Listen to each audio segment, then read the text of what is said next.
you woke me in the morning, waiting for the sun to shine. Do the two-step all night, then you spin me round and catch me laughing as the sun would rise. Sun would rise. Oh, I don't know what to do. You speak a foreign language, what do you put me through? The enemies, I know you're hiding one or two, but I just can't say no to you.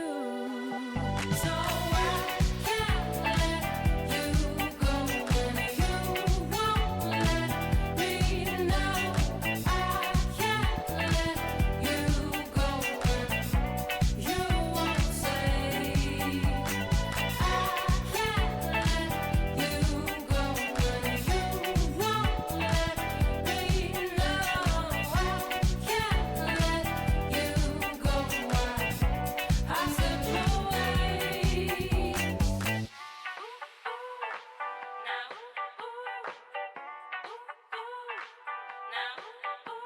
now. Boy, it's just a puzzle and the pieces they are scattered on the floor.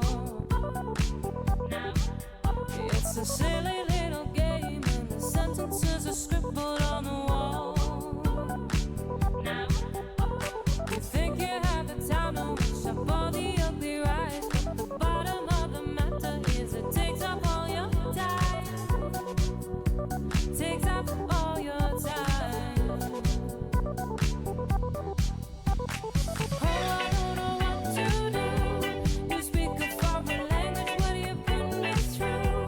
The enemies, I know you're hiding one or two, but I just can't say no to you.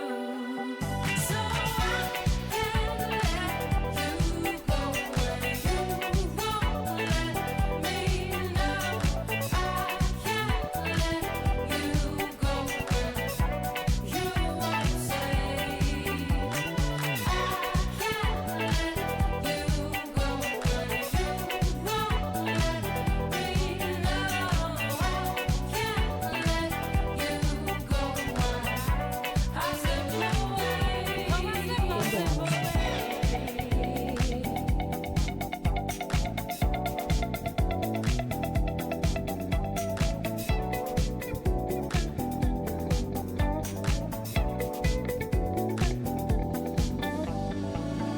Never-ending stories lead me to the door. Then I wait alone, just like I did before. Another mystery is laying down the rhyme. It seems you are distracted and you'll never have the time. So I can't let you go when you won't let me know. I can't let you go when you won't say. I can't let you go when you won't let me know. I can't let you go. I slip away.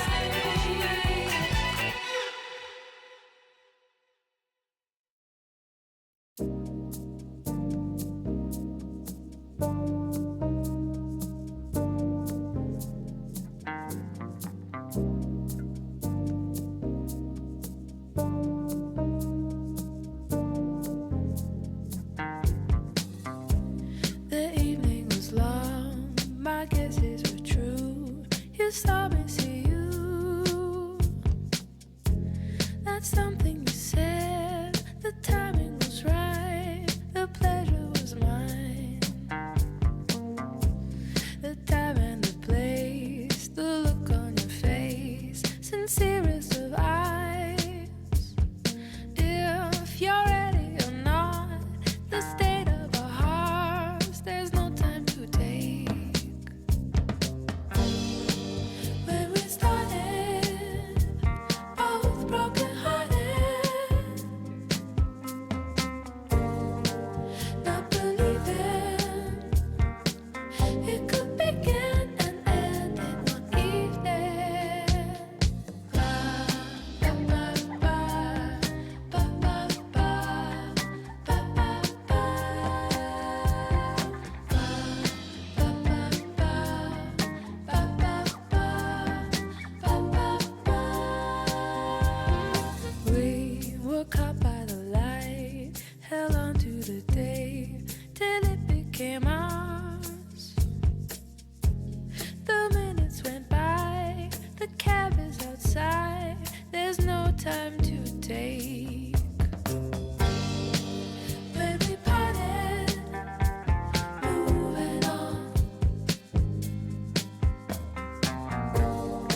Some more caffeine. I will be right there.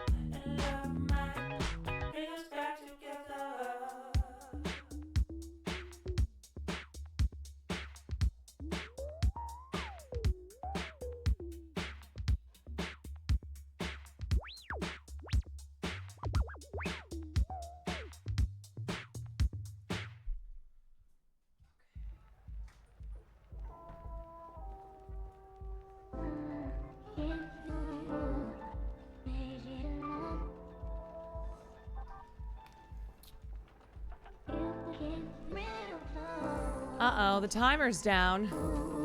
The nukes have been launched. Just kidding.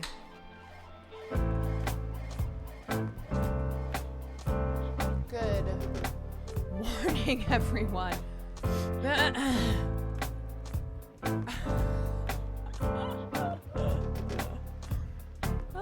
Just a little nuke joke to start off the morning, you know?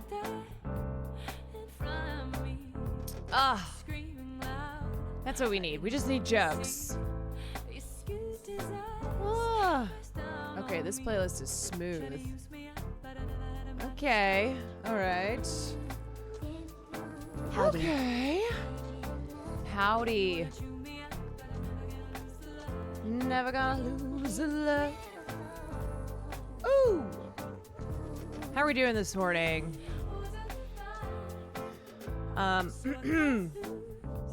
Can we get a nuke chic recommendation list? I should do a yeah, I should do a like get ready with me fashion stream for nuclear warfare fits.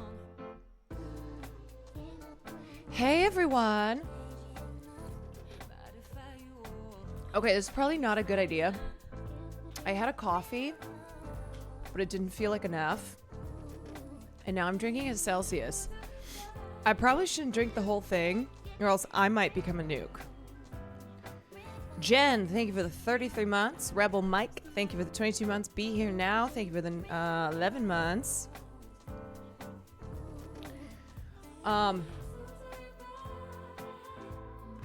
Israel was bombed. Are you going to talk about it?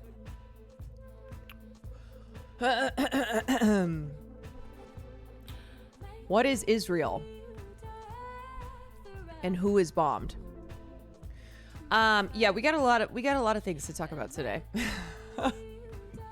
First, I gotta blast off by drinking this Celsius. You know, all I have to say is, if you are now just tuning in and feeling morally righteous about Israel being bombed, but you have not been paying attention for the last two years almost. 2 years as they have incessantly bombed the helpless Let's throw in a population Red Bull for fun. of the Palestinian people, then I got some questions myself. Isn't that interesting? Suddenly bombing hospitals or near hospitals is a war crime, which, yes, it is. But why is it? Why war crime only when happened to Israel? Why Aquafina? Why? What does it say? I don't feel anything from Celsius anymore. Oh, no. Uh-oh. Guess you gotta go to meth. I'm just kidding. Maybe. I did the same thing this morning. I cracked open a coffee. I drank a coffee and then cracked open a Celsius. Oh boy, is that where we're at? Coconut, thank you for the 23 months. My first time ever making stream, I moved out of the US last week. Congratulations and welcome in. Happy to have you here. Are you going to be doing morning and evening streams now? So, I mean, I've been doing morning streams here and there. My parents were supposed to come yesterday. They didn't come. Apparently, they're coming today from Chicago. So, I did a morning stream yesterday because I thought they were supposed to be here. And then they were like, it's like parent drama that's like not drama. They're like, we just have a lot going on. I'm like, what?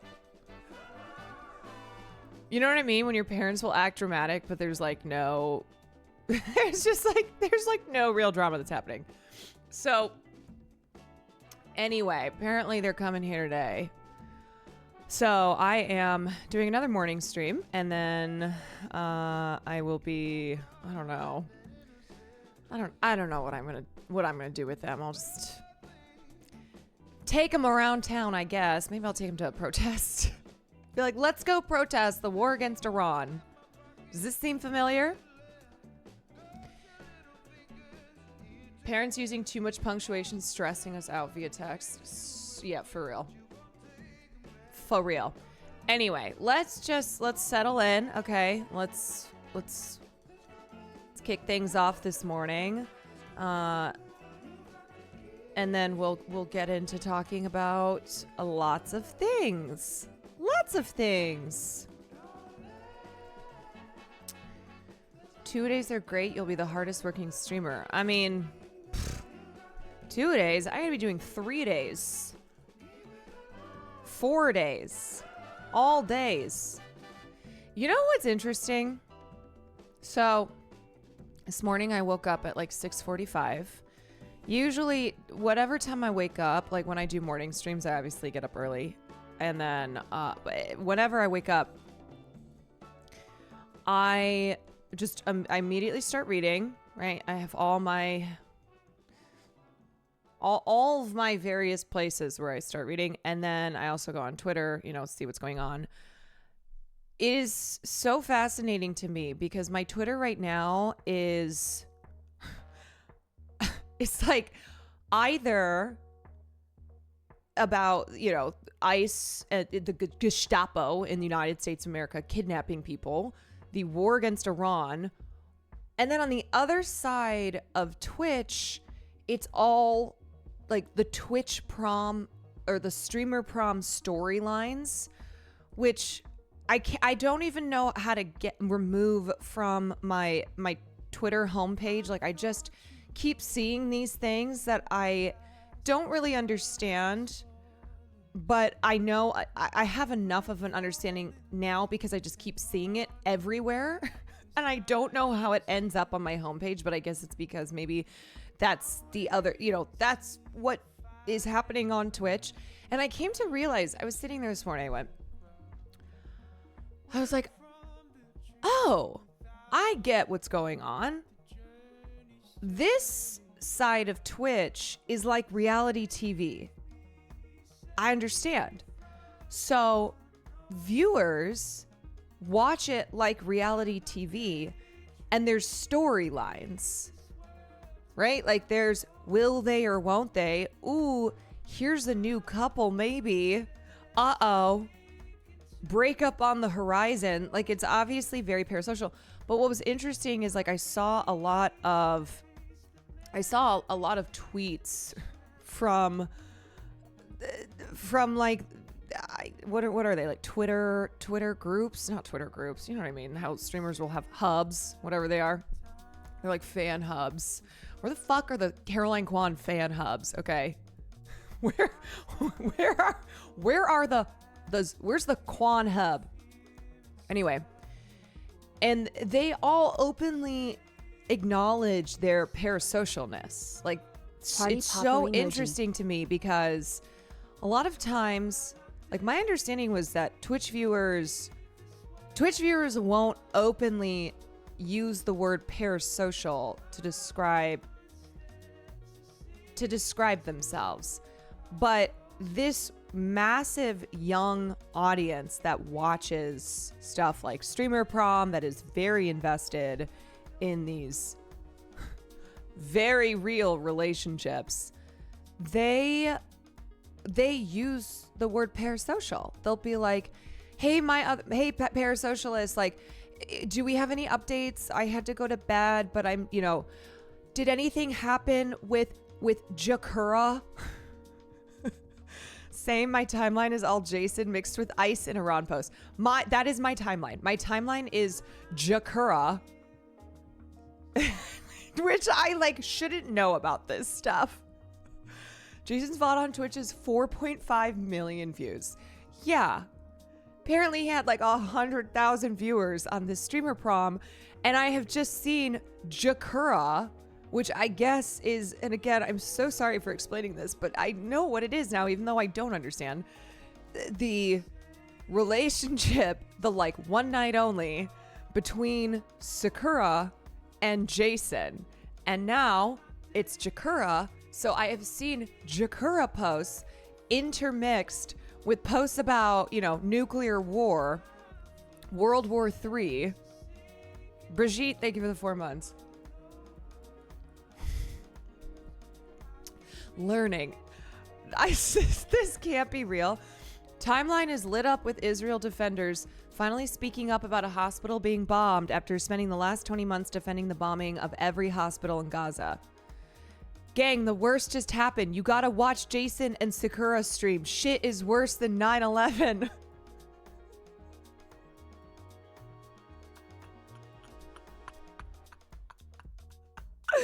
This is the perfect summation.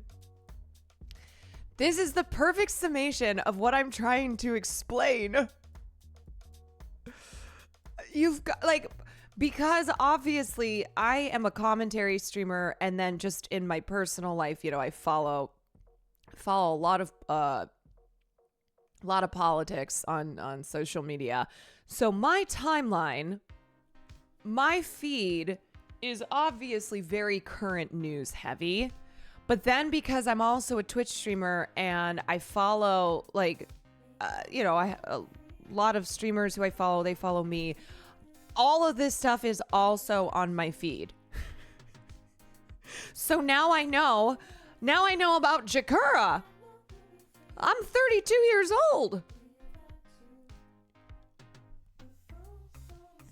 Good morning. Whatever. Thank you for the 29 months.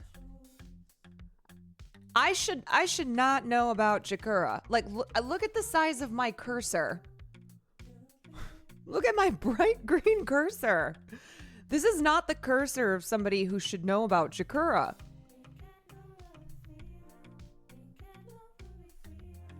Or Jakura. I don't know. I'm sorry. I don't know how to pronounce. I love you, Caroline. Why do you say it? What is it? Is it Sakura? So it's Jakura. Jakura. What? Hey, everybody. You seen what's been going on with Jakura? Oh, see, like, listen to me. Kyrie Irving is 33 and was locked into it as well. Now, I will say I was not locked into it. I Good morning, as I Gwen, said, give love. I don't understand because I wasn't watching, and I don't understand, but I understand because I've seen it all over my timeline. This Asian hate from an Asian. What is Sakura is Japanese. Well, it's the Chinese in me, I guess. What is you and Will's ship name? Well, what did I always say it's like queef. I mean, okay, Quan Neff, but if you pronounce Neff Neef, then it's queef, which is cute. Warline? I don't know, man. I don't know. Hey, Caroline, if it makes you feel better, I had no idea this is happening until right now. Well, I'm sorry, okay? I'm sorry to be like the person to tell those of you who don't know about this. But now you know. Now you know. And it's fascinating to me because it's so different than the world that I'm used to. And I kind of forget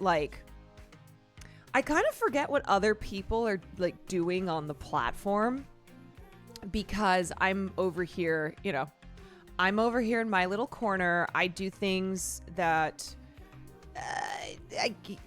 is different than what most streamers do. But I always wonder, like, okay, what kind of content's going on here? Why are people tuning in? What is it what's so compelling? And I've realized it's these storylines. It is like reality TV storylines that people get invested in. Glad there are lyric videos for Jakura already.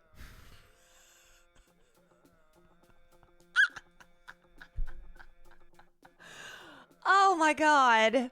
It is like Love Island all over my timeline. Yes, it's the same thing because I don't watch Love Island.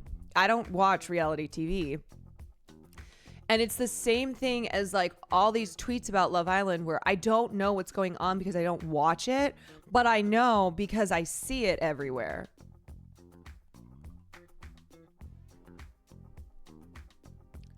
Is it better to be into this long form streaming content or micro TikTok brain rot? I'm not gonna qualify what is better. What is better? Is it better to be consuming nonstop content about World War III, about Iran? You know what I mean? I don't know. Like, is it that great to have nonstop political coverage streamlined into your brain morning, evening, night? I think there's a happy medium. Yeah, who's to say? You should give it a try. Love Island USA is kind of hot right now. Well, Sam watches it, so I get updates from her. I love getting updates on a show that I don't watch, and I genuinely mean this. I love getting updates on a show, on something that I am not personally invested in with my time. Like, I don't watch it, but still love to know what's going on because I am just a person who likes to know things that are going on when they are in popular culture, or at least I have a basic understanding. Also, Love Island is a shit show. I wish you watched. It's not a matter of being like fundamentally opposed to watching Love Island. I just my TV and film watching, there's so much, and I always am like I am drawn to fiction. So I just simply don't have time in my schedule to watch reality TV because I have so many other things that I watch. It's also nice to listen to a friend talk about something excitedly. Yeah, I also love hearing tea when it has nothing to do with me, right? When like there's no stakes. There's no stakes for me. It's fun to gossip, and it's fun to gossip about something that you have no personal involvement in. Also, little known to you, you have like 13 season MasterChef reacts to catch up on. I think if I were to spend the rest of my life watching Gordon Ramsay content, I would never catch up. Never.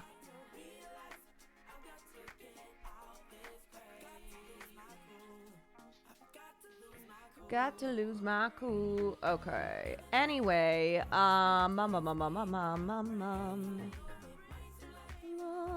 me fix one thing really quickly. Good morning, Mother. Good morning.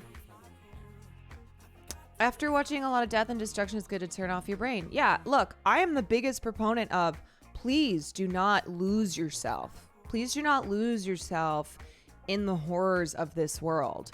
This is a community where we're tuned in, I cover a variety of news.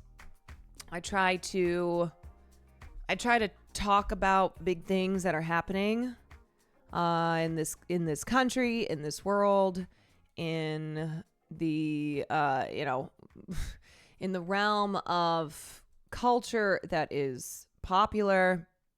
What are the people talking about?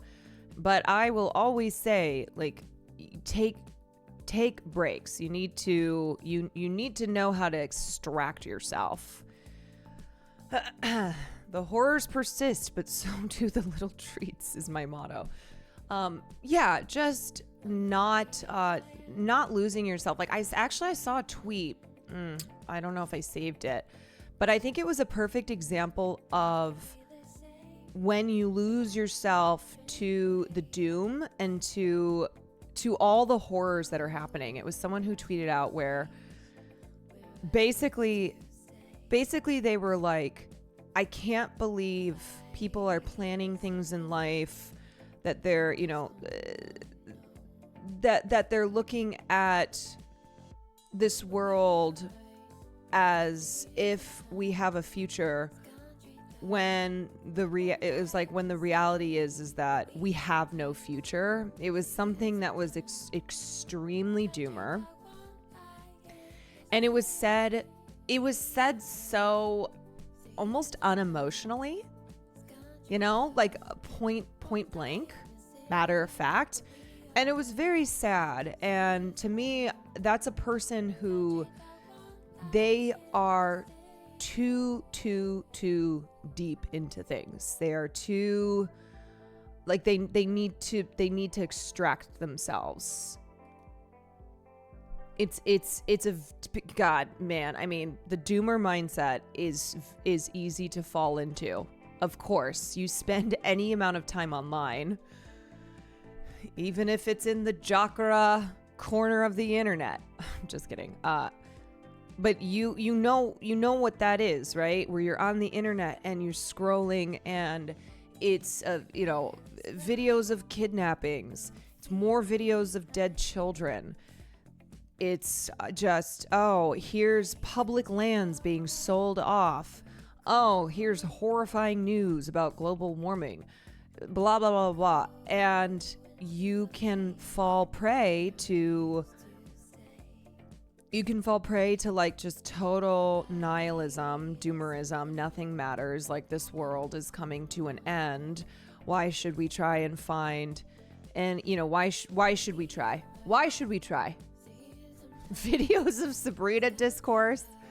Yeah, Dumb Karma, thank you for the 3 months. So,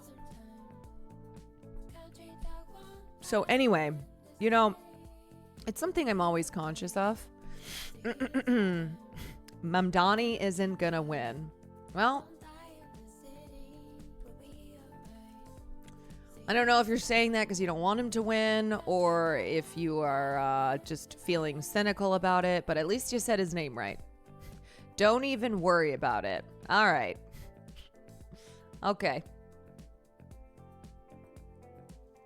Wait, did anybody watch? Sorry to ask this question. Did anybody listen to Pod Save America this morning? Anybody? Not sure that this is the crowd. Anybody check in with the Johns this morning? Anyway, I saw a Noah Colwyn tweet this morning. I was going to see if anybody had heard this, but yeah, he what did he tweet? He was like, God, how has this man tweeted so much just already this morning? My God. It was something about how like Brad Lander had gone on Pod Save America and threw Mamdani under the bus, which I don't know because I haven't listened to the episode, so I don't know what he said. But like, if that's the case, that's so fucking shitty, man. So shitty. Anyway, so if anybody listened to the Pod Johns and can attest to that. Shawarma, thank you for the 22 months.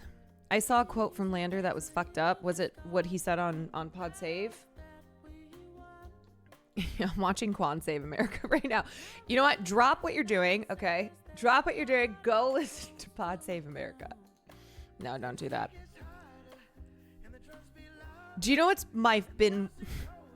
I am so petty sometimes. Because I harbor this resentment against Pod Save America, also for personal reasons. Not just the fact that like they established themselves as like the podcast on the left, even though they're just Democratic establishment dudes, right? They're Obama bros.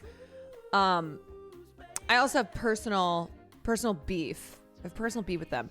So one of my favorite things has been when I listen to other podcasts that shit on Pod Save America, because I feel like for a long time they just reigned supreme, you know?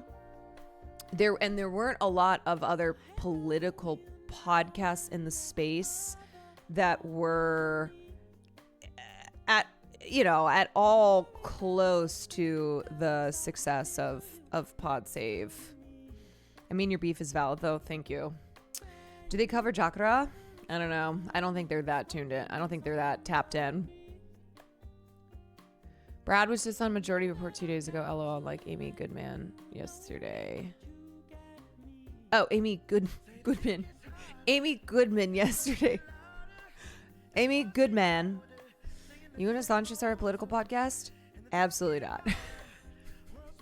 But that is definitely not something that I want to do. I don't mean I just mean with anybody.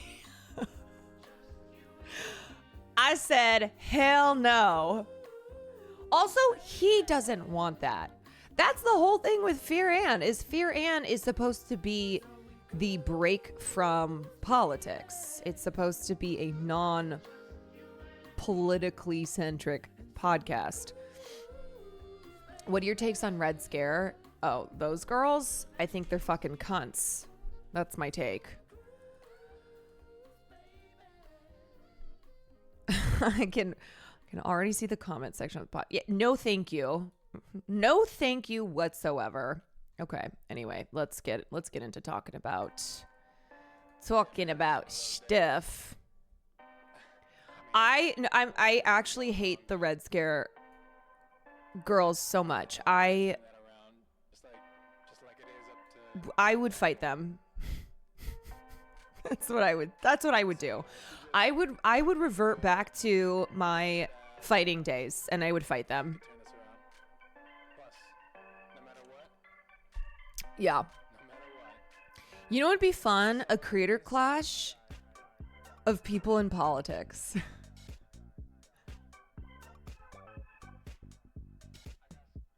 Like, let's just duke it out. I sort of like them when they first came out, when they were sort of associated with Chapo and Come Town, but nowadays they do straight up just suck. Yeah, and they're like in bed with Peter Thiel. So I thought you meant C-word in a good way. No, C-word in the worst way possible. Worst way. Absolutely worst way. Not cunty. Not like serving cunt. Like as derogatory as can be. In like the way that my mother would balk. That she would blink a million times.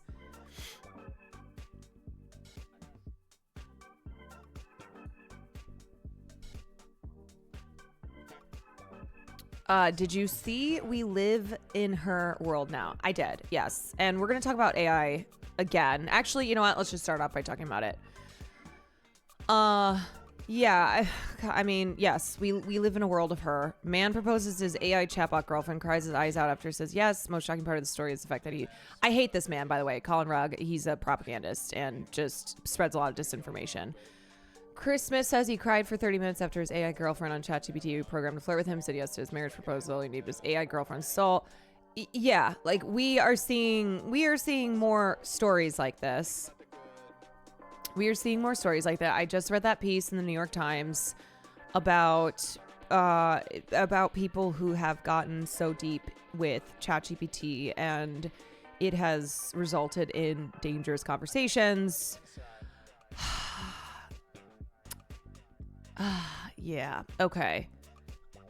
Smith has a 2-year-old child and lives with his partner who says she feels like she's not doing something right if he feels he needs it. This is what's especially crazy about this is that he has a partner and he has a child with his partner. Is that not wild? But here's what came out. I'm sorry, in the least shocking news, ChatGPT may be eroding critical thinking skills, according to a new MIT study. This is not at all surprising. We've been talking a lot about the AI brain, okay? And I don't just mean people who are always posting AI shit on Twitter and are like, look how cool this thing is, and it's not cool at all. I mean the new like fake news being AI slop, where because a lot of people do not have the ability to think critically, they like cannot read and write and therefore do not think that anybody else is doing those things. And so I am accused all the time of using ChatGPT, and it's not from people who have some moral that they are like morally opposed to AI. It's just like the new way of saying fake news. I'm not paying attention to any of this. Clearly you didn't write this yourself. It's like, yeah, I did. I actually did write these words myself. I didn't use ChatGPT, but clearly this is a projection. She used ChatGPT as the news. She's a witch. Burn her. Burn her. Yeah, it's a way of just dismissing your argument, the things that you are saying, by going, that's ChatGPT. Anyway, this comes out. Does ChatGPT harm critical thinking skills? Oh my. Well, a new study from researchers at MIT's Media Lab has returned some concerning results. Insert shocked face. The study divided 54 subjects, 18 to 39-year-olds from the Boston area, into 3 groups and asked them to write several SAT essays using OpenAI's ChatGPT, Google's search engine, and nothing at all, respectively. Researchers used an EEG to record the writer's brain activity across 32 regions and found that of the 3 groups, ChatGPT users had the lowest brain engagement and consistently underperformed at neural, linguistic, and behavioral levels. Look, there are probably some of you in here who use ChatGPT, okay? What I will say to you is, please be careful. Please do not come to rely on ChatGPT for everything that you do in life.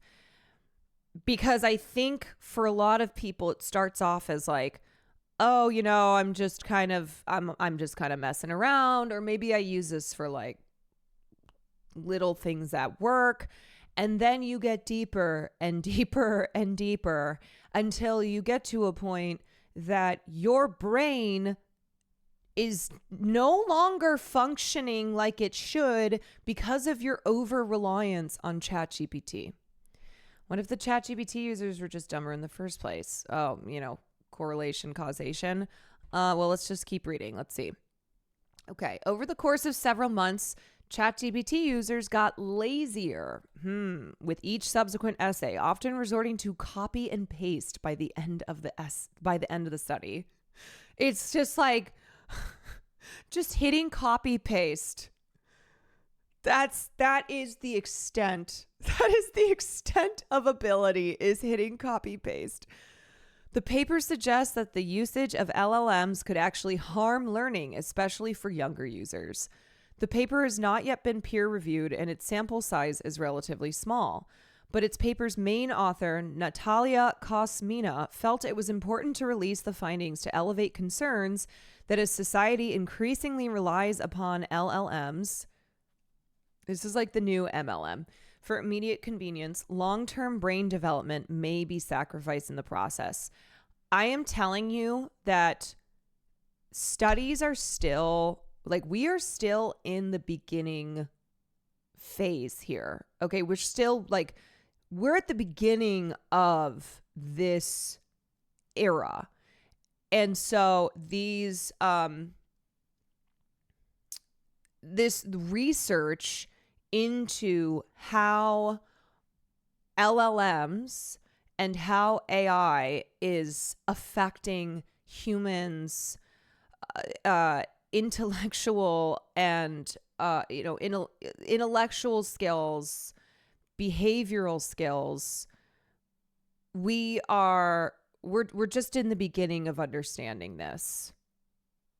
Did you see the video of the guy graduating from UCLA proudly showing off how he used ChatGPT at graduation? I did.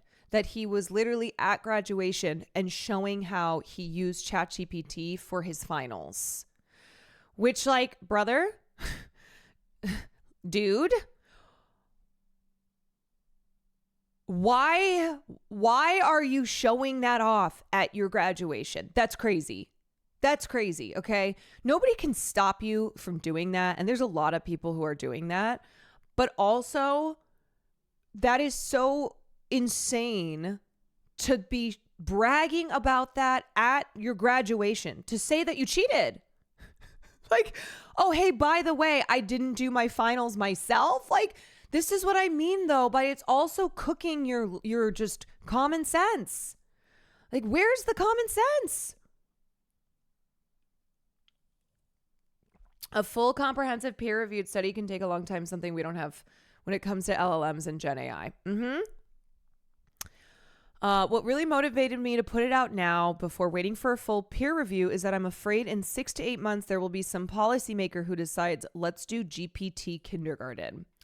I think that would be absolutely bad and detrimental, she says. Developing brains are at the highest risk. Generating ideas. The MIT Media Lab has recently devoted significant resources to studying different impacts of generative AI tools. Studies from earlier this year, for example, found that generally the more time users spend talking to ChatGPT, the lonelier they feel. This just is, to me, this is obvious. None of this is surprising.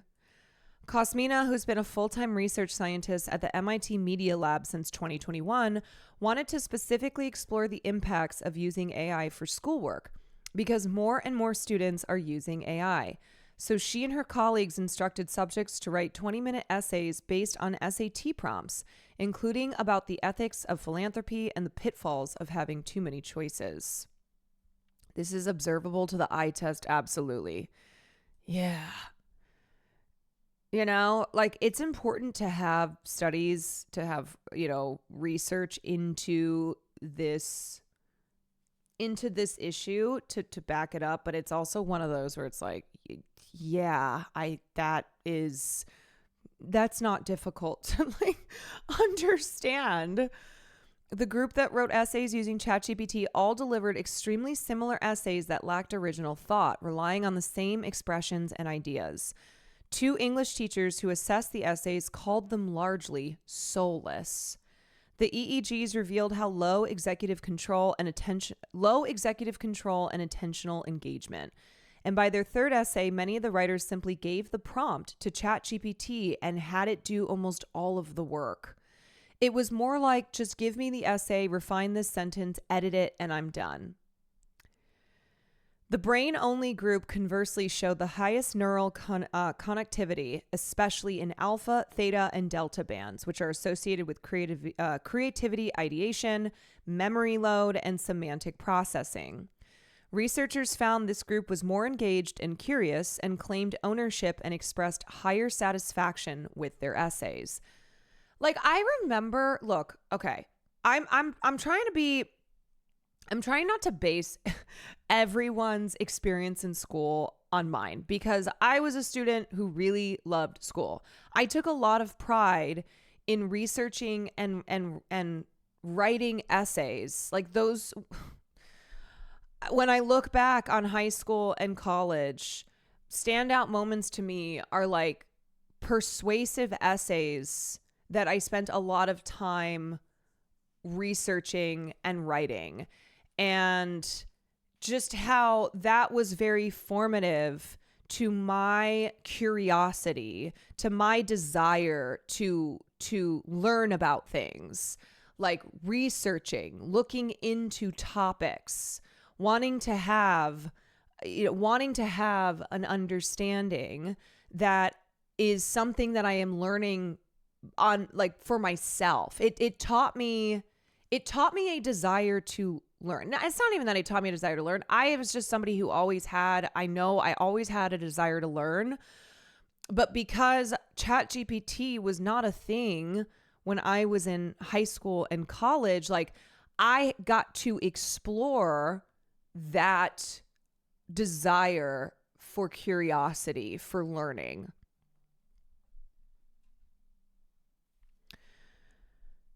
After writing the three essays, the subjects were then asked to rewrite one of their previous efforts, but the ChatGPT group had to do so without the tool, while the brain-only group could now use ChatGPT. So anyway, I said that because I understand that a lot of people struggle in school. School does not come naturally.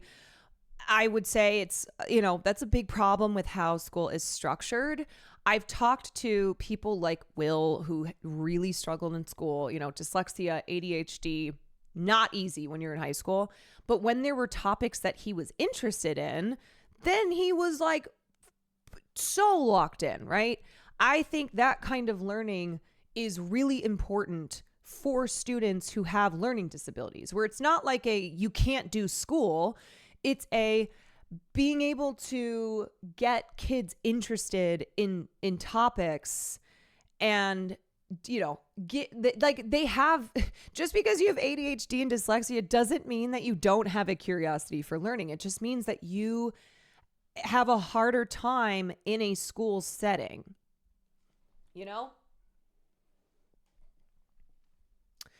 The first group remembered little of their own essays and showed weaker alpha and theta brainwaves, which likely reflected a bypassing of deep memory processes.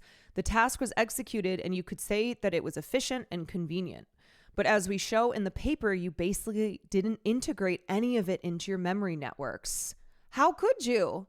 How could you when you are not doing any of this on your own? So you're not learning anything.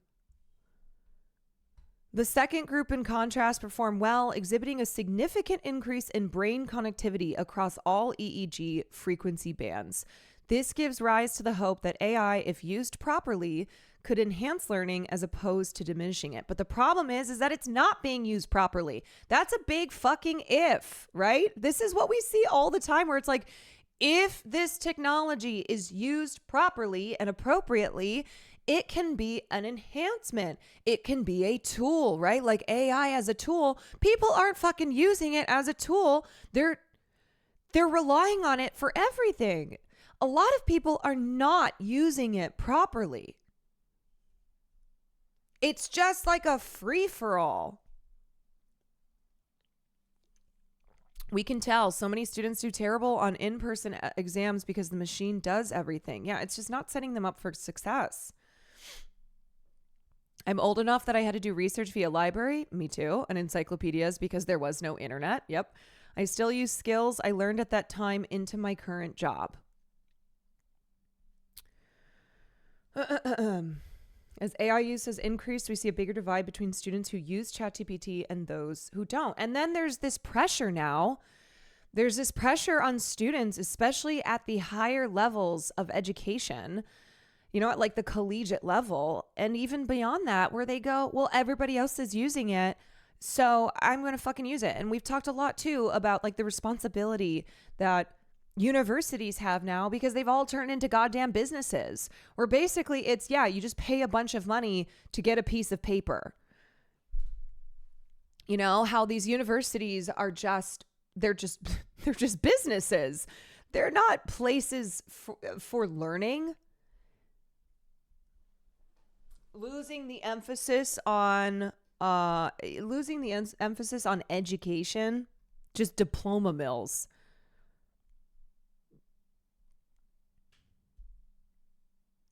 I have some disability, including ADHD. I could only see myself using AI to reorder my paragraphs or something. Ordering is my main issue. To replace substantive works is insanity to me. Again, this is the problem here. If technology is used as a tool, then it is not this massive problem. But that's a big if. And it's not being used as a tool. It's not like a tool to assist. It's being used it's being used as like the entire way that students, and not even just students, just people in general are like using it for everything. At like, hey Grok, what does this mean? Yeah, hey ChatGPT, what should I eat for dinner today? Hey ChatGPT, I'm having a problem with my boyfriend. What should I say to him? And it's like, okay, you're like Quan dance. losing the ability to like communicate, to just figure out how to solve any type of problem. Scientific studies examining oh wait, what did I skip? Okay. Post-publication. This is the first pre-review paper that Cosmina has ever released. Her team did submit it for peer review, but did not want to wait for approval, which can take 8 or more months, to raise attention to an issue that she believes is affecting children now. Education on how we use these tools and promoting the fact that your brain does need to develop in a more analog way is absolutely critical. We need to have active legislation in sync and, more importantly, be testing these tools before we implement them. Psychiatrist Dr. Zishan Khan, who treats children and adolescents, says that he sees many kids who rely heavily on AI for their schoolwork. From a psychiatric standpoint, I see that over-reliance on these LLMs can have unintended psychological and cognitive consequences, especially for young people whose brains are still developing. These neural connections that help you in accessing information, the memory of facts, and the ability to be resilient, all of that is going to weaken. Ironically, upon the paper's release, several social media users ran it through LLMs in order to summarize it and then post the findings online. Oh my God, you guys, this...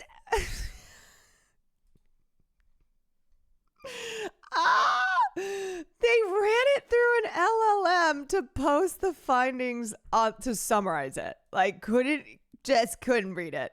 Just simply could not read it.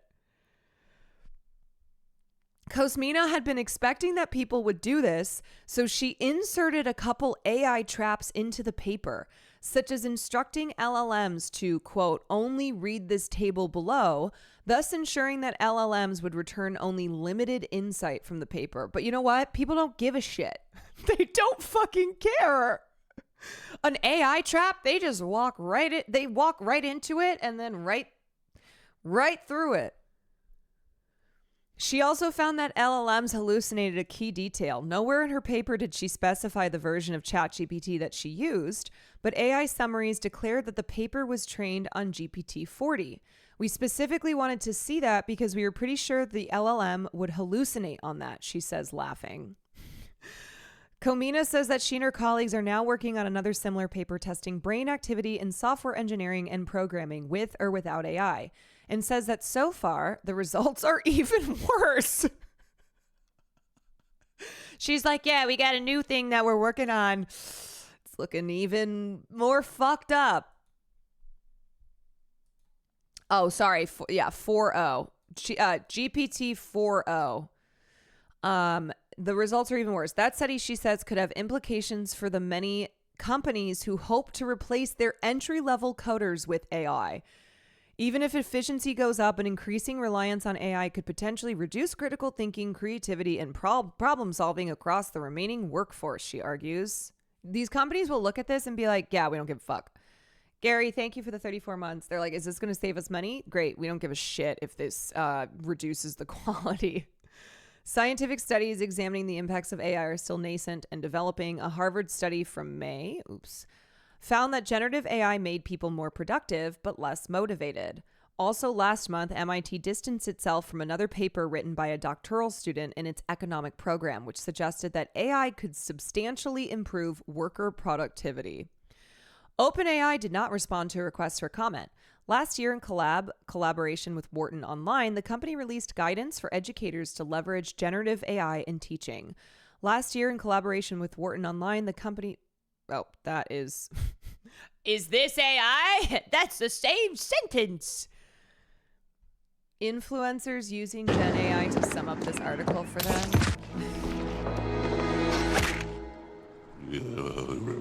Blasphemous, thank you for the tier 1. Another streamer I follow read this study with us, and the conclusion essentially said, layman's terms, using ChatGPT makes users dumbers. Yeah, no, that's... That what I'm trying to explain is like, it's a no shit Sherlock, right? No shit Sherlock. ChatGPT is making users dumber. Fork found in kitchen. I don't think that that's hard to understand. That should not be shocking to anyone. Okay, so anyway, speaking of OpenAI, that brings me to this story that came out because I was up last night diving into Kim Kardashian's ties to OpenAI. And of course, I texted my go-to tech girl, Taylor Lorenz, and I was like, hey, has anybody written about this? Or, are you thinking about writing about this? Because if not, sorry to always be like, I need you to write about this, but I need you to write about this. So Kim Kardashian posted this on her Instagram story. And it's a conversation with ChatGPT 4.0. And the beginning of it is cut off, but it starts with, thanks for taking accountability. That's huge in my book. I really appreciate you saying that. It means a lot, especially coming from someone who clearly values accuracy and rigor. I'll keep raising my game to meet your standards. If there's ever any doubt or if you want a deeper dive on anything, I'm here for it. Kim's response, thanks, dude. ChatGPT 4.0's response, anytime, you got it, dude. Let's crush the next one. She posted this with the emoji of the eyes filling with tears. Okay. So, first of all, this is stupid. right? Like what even is this? What even is this conversation with ChatGPT 4.0, right? It's strange because I don't understand why this is like an emotional thing at all. What is this conversation? Why is it thanks for taking accountability? What is this, right? What is this? So I saw this, and then I saw that a lot of people, like Evan Loves Wharf, posted this and was like, wow, like how fucking stupid is this? Let me see. Yeah, she's legitimately fucking brain dead. I saw a number of people like write about how stupid Kim K is, okay? I looked at this and maybe it's because I'm very cynical when it comes to Kim Kardashian, or because I'm very cynical when it comes to Kim K. But I was like, I don't know if this is Kim just being stupid. I don't know if this is Kim like, oh, look at how cute and fun ChatGPT 4.0 is. I'm going to post this conversation onto my Instagram story for no reason other than I think it's sweet. That's not Kim K. Okay? Kim K did not reach near billionaire status because she just does things for funsies. She just does things because she thinks it's cute and funny. Kim K is one of the most calculating people out there. She is one of the best at what we refer to as the soft sell. Okay? So what Kim does, what a soft sell is selling something, but in a way that feels natural, in a way that doesn't seem like an ad, okay? Because let me give you an example. So here's a soft sell, right? Oh, God, I'm so tired this morning. Oh, God. Ugh. I'm just going to crank this Celsius and then we'll be ready to go, okay? Versus like, hashtag ad, right? Okay, where I'm like, hey guys, Celsius is amazing. It has 0% juice. It tastes great. It gives you essential energy, accelerates metabolism, burns body fat. Now, to be clear, I am not sponsored by Celsius. I drink them because I don't sleep enough. But here's another thing, and here's another thing that Kim does very well, okay? Let's pretend this is a Diet Coke because this is something that Kim is known to do, all right? Let's pretend this is a Diet Coke. If I'm Kim Kardashian and here's a photo that I'm taking for Instagram.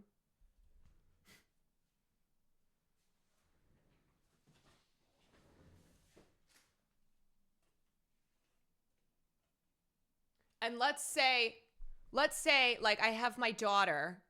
And it's like you think it's just a cute pic. I'm Kim K taking a cute photo, doing a kissy face to my daughter. But guess what?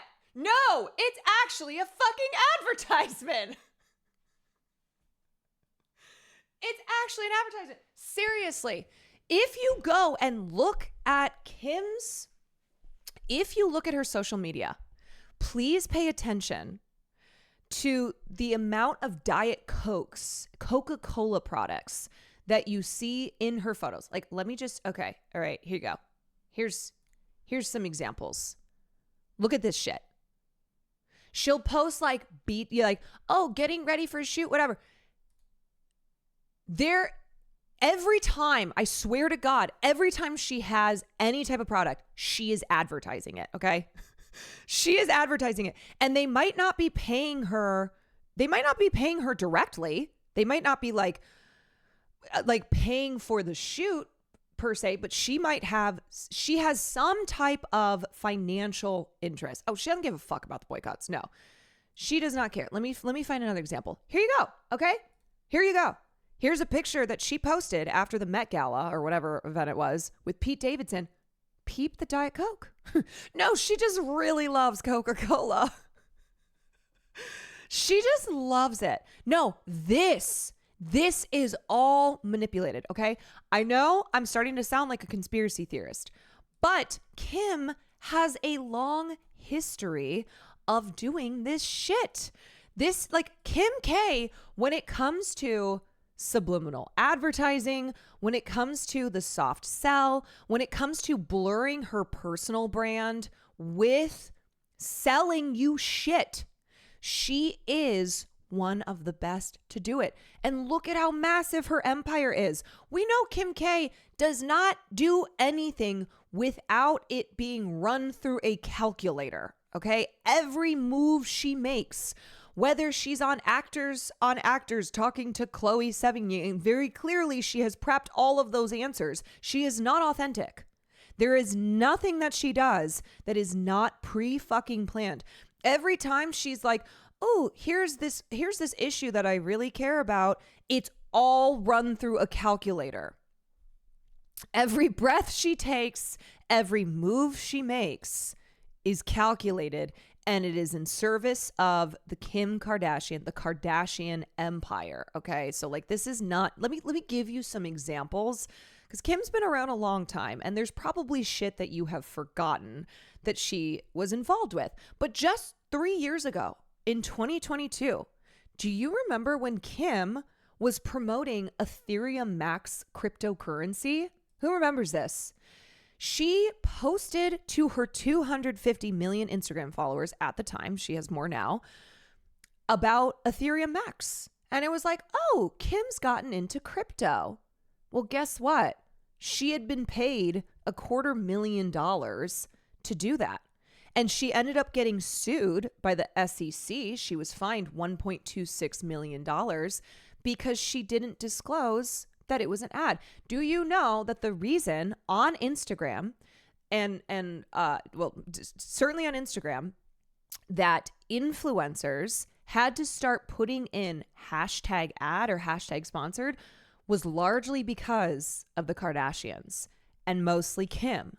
Because for years, they were advertising products, but making it seem as if it was just a personal choice, that it was something that they just really liked. When the reality is that they had a vested financial interest, that they were getting paid to advertise to their massive, massive fan bases, but weren't making it seem like an ad. So the hashtag ad, the like legislation around having to brand a post, a story, etc., as one that was paid was like in large part because of the Kardashians. Okay, so back to the crypto thing. Do you want to know what Kim said? She said, I didn't know I had to disclose it. That's what Kim K said about not disclosing that she was being paid by Ethereum Max to advertise crypto. She said, well, I didn't know I had to disclose it. Yeah, fucking right. Yeah, right. So, Kim doesn't give a fuck about transparency. And in fact, she loves to blur that line between, oh, this is my brand. This is my, these are things that are like, I just love that, blah, blah, blah. And paid promotion and things that she is financially invested in. And what you'll have noticed too, actually, let me go to my tweet here. Okay. So the other thing that happened, this story came out this week. OpenAI wins $200 million contract with U.S. military for warfighting.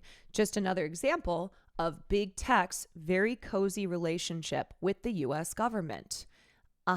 That's right. Program with the Defense Department is first under the Startups Initiative to put AI to work in governments. So you might not have noticed this because there's a lot of there's a lot of news that's happening this week, but this is a major storm.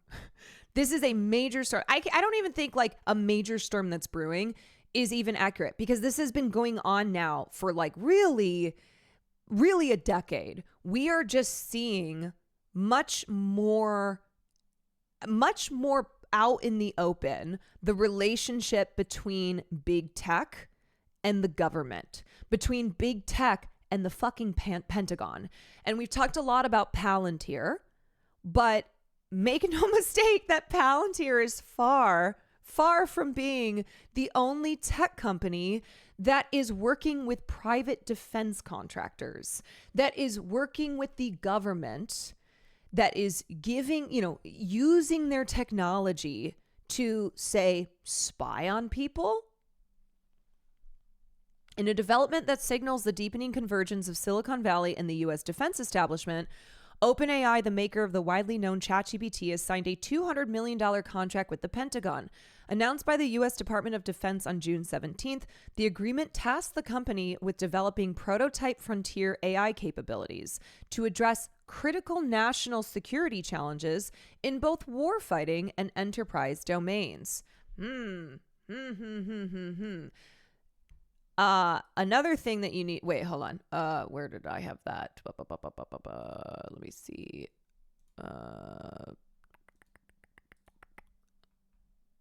Yeah, here. Okay. All right. So along those lines, Iran accused WhatsApp of providing its users' last known location to Israel. In its unconvincing denial, WhatsApp used weasel words to sidestep that allegation, which it did not directly address. So WhatsApp is spying for Israel. It is providing the location of people who have WhatsApp, and WhatsApp is like really big internationally. If you live in America, you might not use WhatsApp. Maybe when you travel you do, but WhatsApp is a big thing that people use in the rest of the world. So this is a big fucking deal because a lot of people use WhatsApp. And WhatsApp is sending user information according to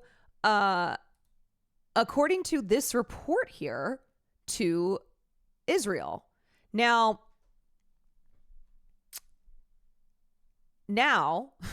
this is just another example of how tech is so deeply intertwined with state governments. Meta's head of AI policy is ex-IDF, along with 100 other Meta employees. Like that, these are things that it's not coincidence, okay? And it's not but that has nothing to do with how Meta is operating.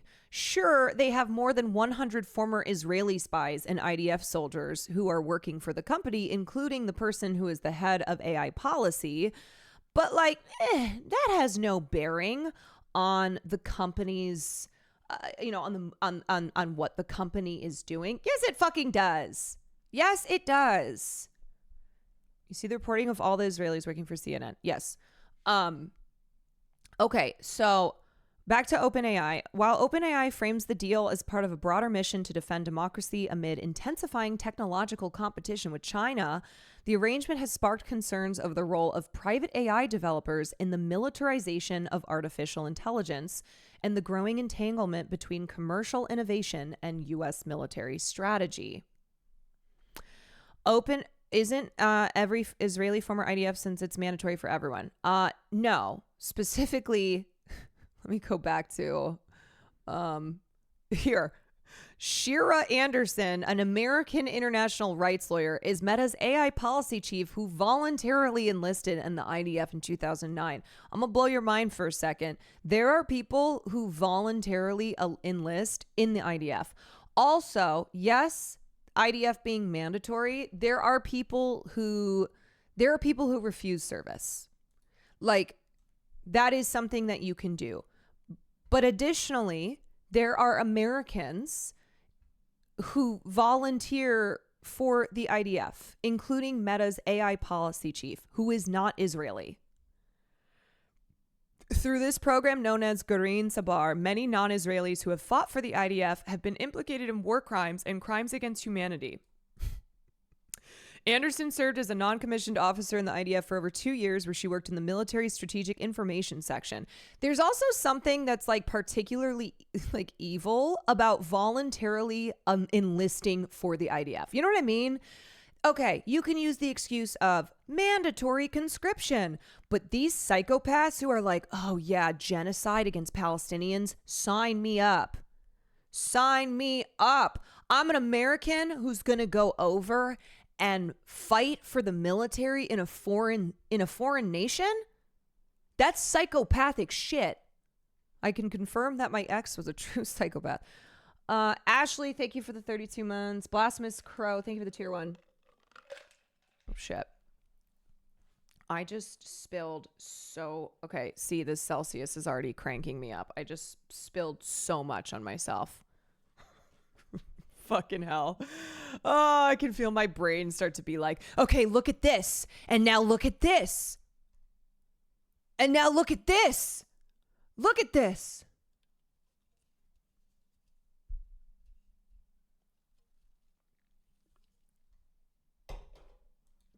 Okay. What am I looking at? Right. Going back to this. It's all connected. Oh my God. I feel like the meme of Charlie right now talking about Kim Kardashian, because we're going to go back to Kim Kardashian. I'm like, I am telling you that Kim Kardashian has a financial interest in OpenAI. And the fact that this story dropped this week that OpenAI has a $200 million Pentagon deal, and then the next day Kim Kardashian posts on her Instagram story a sweet interaction with ChatGPT 4.0. Something is going on here. She's not doing this just to do this. It's a conspiracy. Just cranking even more milligrams of caffeine. 600 more milligrams of caffeine. Psh. Okay, so OpenAI's contract with the Pentagon represents its first officially disclosed partnership with the DoD, but the company's collaboration with military actors is not entirely new. You know what? I'm to the point now. I'm to the point that I would not be shocked if Kim K had like stocks invested with private defense contractors. That like Kim is now. She's a fucking like she's billionaire elite status, okay? She is probably invested in defense companies. Like she is probably profiting from war, okay? Wait, you think she didn't? No, I'm not saying like I never thought she didn't. I'm saying that I would totally believe this to be the case. I would totally believe that she doesn't want there to be bad PR around OpenAI because of this Pentagon deal, because of this signal that they are militarizing artificial intelligence, that they are deeply entangled with the Pentagon, that, oh, you think ChatGPT is just this cute little fun thing that you're using? Yeah, right. Think again. And that Kim like is making money off of this. It would be so easy to talk to billionaires and convince them to put money into that shit straight up in the same way that she's been so sketchy with Tesla. She has been so sketchy with Tesla. So I was like, this is the same energy. And Kim's team was like, Tesla did not pay for this photo shoot. But notice that specific language where they're like, no. Tesla didn't pay for the photo shoot. That does not mean that Kim K does not have financial ties to Tesla. Because look at Kim's history at Tesla. Now, Kim has also been fashioning her brand to be very high tech, very futuristic. You look at the clothes that she wears, you look at her, fucking house. One of the most depressingly designed things I have ever seen. It has no soul. It is very cold. You look at like her stepping out in her Tesla Cybertruck with her robot, etc. Okay, so let's just talk, a bit about the history of Kim and Tesla. So, and Elon Musk, of course. Kim and Elon Musk first crossed paths 2015 Time 100 Gala. All right. This is when she was still with Kanye. Here you go. Here's a photo of them. Here is Kim Kardashian, Kanye West, and Elon Musk after the Time 100 gala. Okay, so then in 2018, Kim and Kanye post about their custom Tesla Model S. Ooh, it's so fancy. It's got a matte silver finish. It's very much so like Kanye's Yeezy aesthetic. And people were like, okay, did Elon gift them this Tesla? And he's like, no. Tesla doesn't give away cars to celebrities. Yeah, fucking right, dude. Okay. Yeah, right. So this essentially was the beginning of both Kim and Kanye doing marketing for Tesla, but in a way that made it seem as if it was just like, oh, that's our aesthetic. We just really love Tesla. Okay, so then Kanye tweets about how much he's obsessed with Tesla. I really love Tesla. I'm in the future. Thank you, Elon. In 2019, Elon Musk is invited to the very, very exclusive Kardashian Christmas Eve party. That is only for people who are in their inner circle. Okay, you got to be tight with the K's. You got to be tight with the K's to get an invite to the Christmas Eve party. And in 2019, Elon Musk got his invite. Okay, 2022. Kim and Elon have a deep conversation at the Met Gala. They are photographed conversing.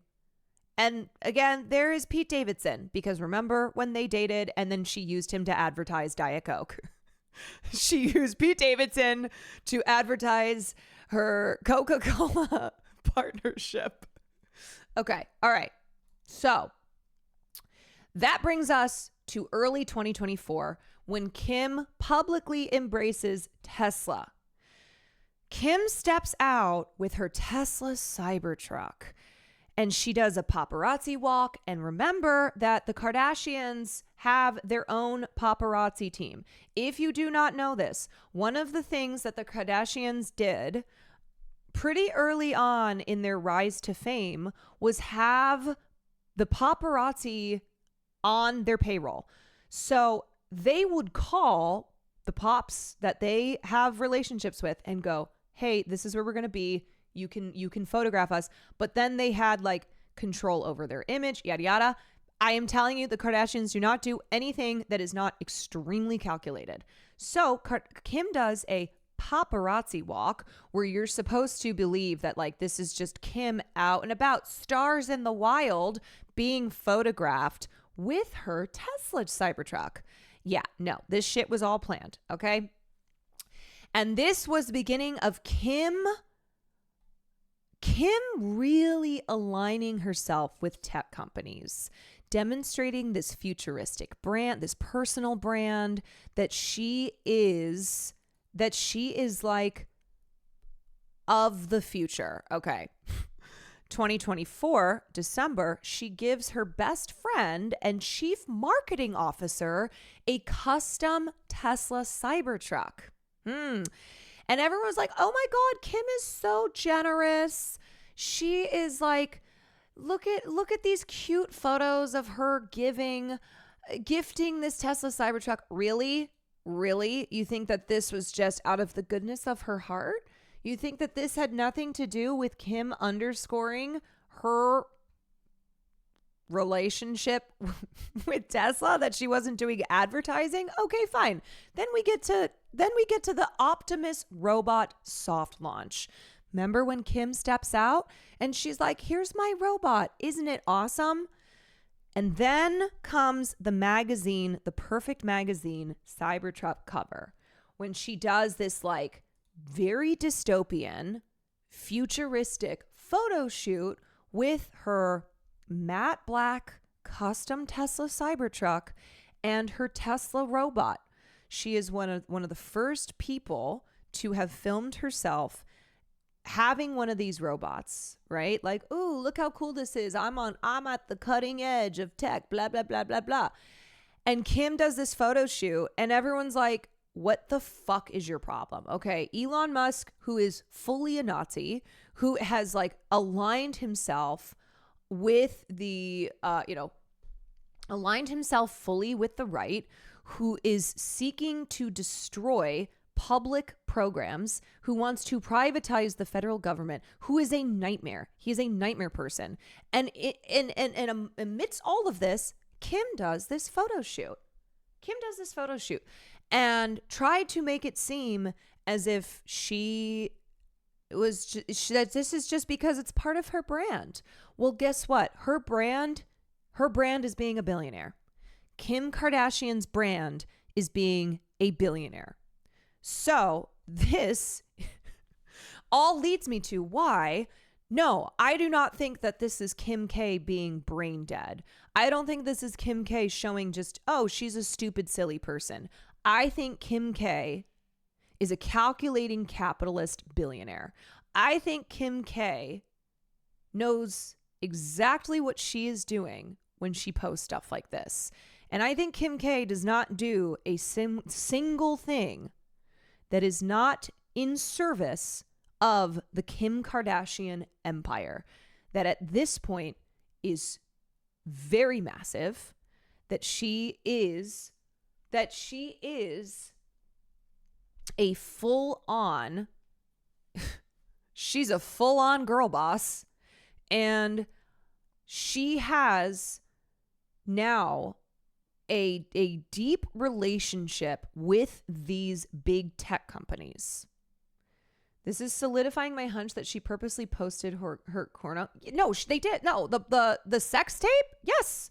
The sex tape was absolutely done, was made, and then leaked to grow the Kardashian name. Her mom did that. That was Kris Jenner. That was Kris Jenner. Like, we know that. We know that was intentional. That's like, oh my God, I'm sorry, that's old news. That's like chapter 1. That's where all the jokes of like the devil works hard, but Kris Jenner works harder. That's where all of that comes from, because Kris Jenner orchestrated the sex tape being filmed and then being leaked.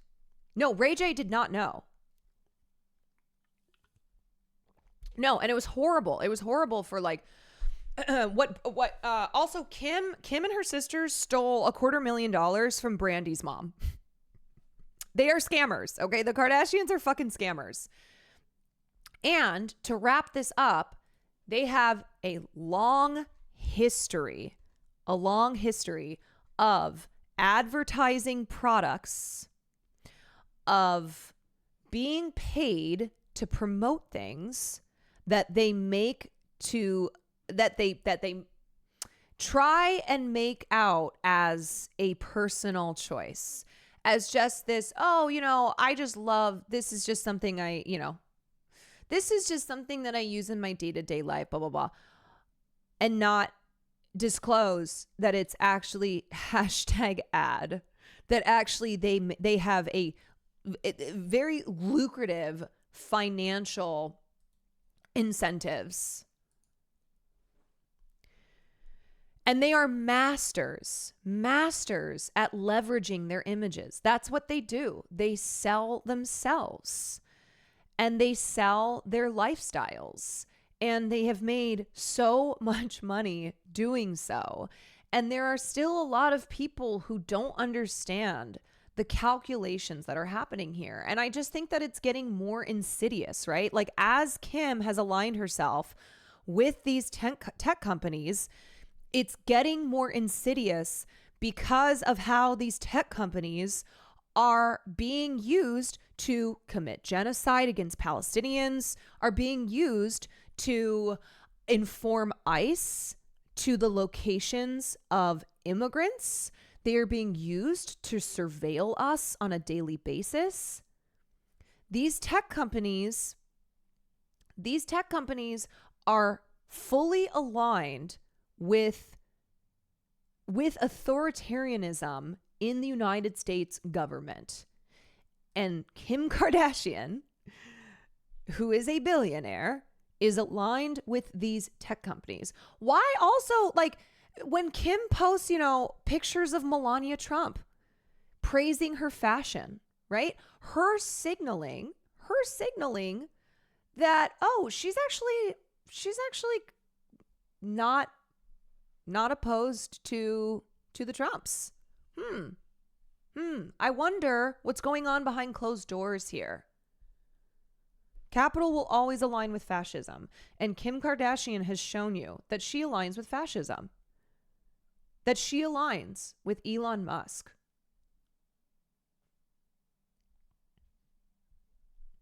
Okay, that is my Celsius-induced Kim Kardashian rant, where honestly, I'm kind of sick and tired of just waving people like her away as, oh, just stupid celebrities, right? Oh, celebrities are so dumb. Oh, just no, this is insidious. No, it's more than that. It's not, I think if you are like, I think if you're looking at this and going, oh, she's just a dumb celebrity. No. She's smart. She's look at how she fools people all the time into thinking that she's just silly. No, man, she's a fucking like cutthroat capitalist. She's using misogyny to get away with being evil by making people think she's dumb. Yes. People look at her and they're like, oh, she's just a dumb slut. No, she's not. No, she's not. She is like a robot, man. I seriously, watching her Actors on Actors with Khloe was the thing that finally cemented for me, where I went, oh, every single thing Kim Kardashian does is pre-planned. I am sitting here watching this conversation around film that like she couldn't even go on Actors without very clearly calculating every answer, like pre-calculating, determining the things that she would say, right? Like what is going to, like she is not an authentic person whatsoever. And that means like being authentically stupid. She's not being authentically stupid. They're the kids of Kris Jenner. They were taught business above all. 1000%. This is about business. Always. She is a businesswoman and she is a goddamn savvy one.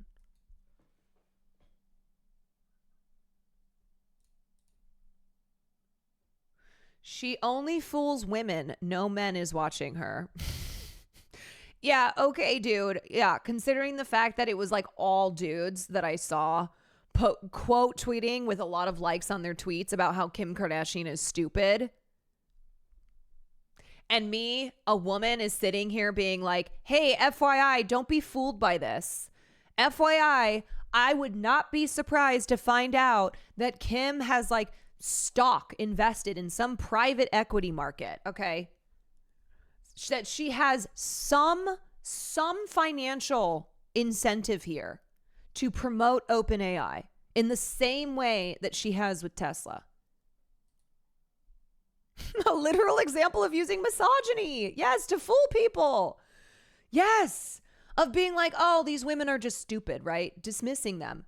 And meanwhile, they're out here aligning themselves with fascism. Seriously, like it's amazing to me, bro. This, you know what? Okay, I'm gonna finish this. I'm gonna move on to the next thing. This is the same thing that I see happen all the time with dismissing pop culture coverage, with dismissing women who not only present very dangerous political ideology via celebrity news and pop culture news, and then also the women who consume this, and that gets dismissed by like all these dudes who go, oh yeah, this is just silly female shit, and meanwhile there's all this radicalization that's happening. And all you guys are talking about Joe Rogan and the manosphere, and you're not looking at like what content women are drawn to and what content women are finding success doing. And it's driving me insane. It's driving me nuts. And because this gets waved away as like, oh, that's just silly celebrity bullshit. Because, like, ironically enough, there is misogyny. There is misogyny involved here. I'm not saying like all those people who I'm not trying to like call out individual people who posted like Kim K being stupid. I'm just saying like in general, this is what's happening around female content creators and podcasters and commentators and also female viewers who are in this world of celebrity news and pop culture.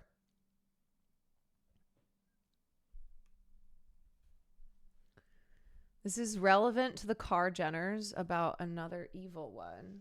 Where are you? Caitlyn Jenner. Okay, hold on a second. I'll watch that after I wrap this up. So women aren't taken seriously in general, so of course women would use it to their advantage to do evil shit. Yeah. Yes. And I don't know, man. I'm so tired. I'm so tired of this disconnect. Between what happens in the celebrity world, what is happening in popular culture, and its impact on shaping political beliefs, on shaping narratives. Okay? Because like Kim K has enormous influence.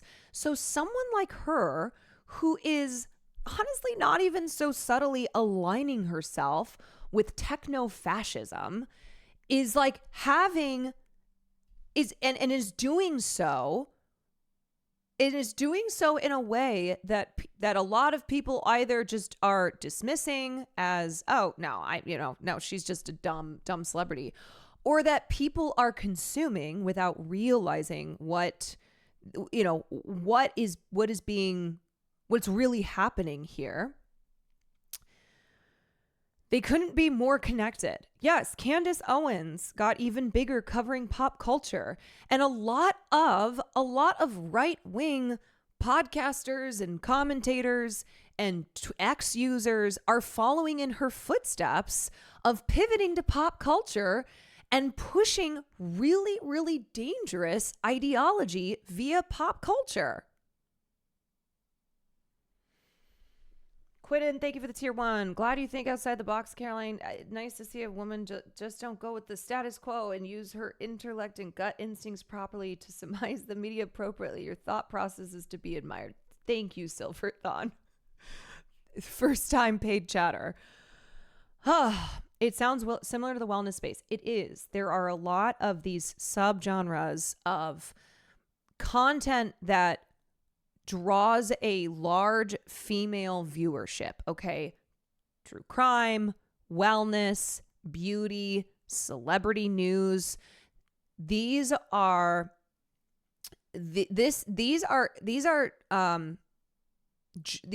like content spaces that tend to draw a lot of women. Hasn't pop culture always been conservative leaning though? Or is there some new phenomenon I'm not aware of? Conservative leaning? No. But have conservatives sought to control popular culture? Absolutely. Because you control popular culture, easier to control the masses, right? Easier to shift the Overton window in the political beliefs of the general public.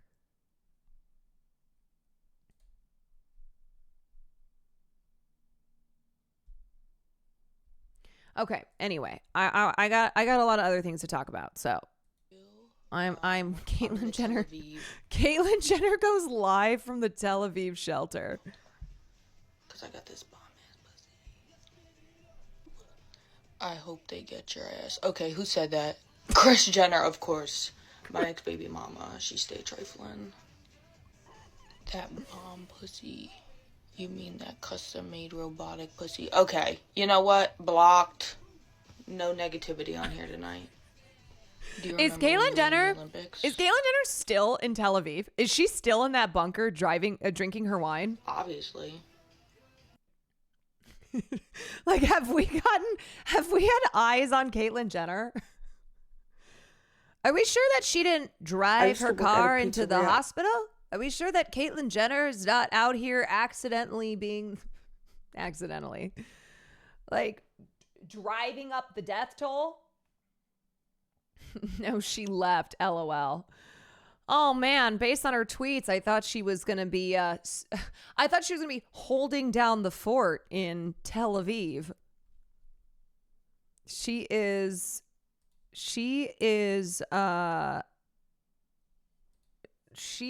driving around the streets of Tel Aviv. It's more dangerous than the bombs falling. Yeah, straight up. Okay. All right, let's watch. We're gonna watch. Okay. Stand with Israel. Oh my God, I am so sorry. I'm so sorry. That's the last thing that we want or need. Ted Cruz's voice at max volume? I know, I'm sorry. I'm so sorry. Okay. We are not going to watch this whole thing, but it's like a 2-hour the 2-hour interview between Cruz and Carlson, and there are a ton of amazing clips. Like this one here. We'll start off by watching this one. I did not. Of course you are. And it's interesting you're trying to derail my questions by calling me an anti-Semite, which you are. I did not. Of course you are. And rather than be honorable... Like, okay, again, Tucker Carlson, this is not suddenly he's one of the good guys. Okay, this is not a Tucker Carlson is against war in Iran for real moral reasons. As I said, Tucker Carlson wants to go to war against China. All right, he wants to go to war against China. But it is honestly so refreshing to have somebody like him tackle the bullshit accusations of anti-Semitism. And again, I need to be clear.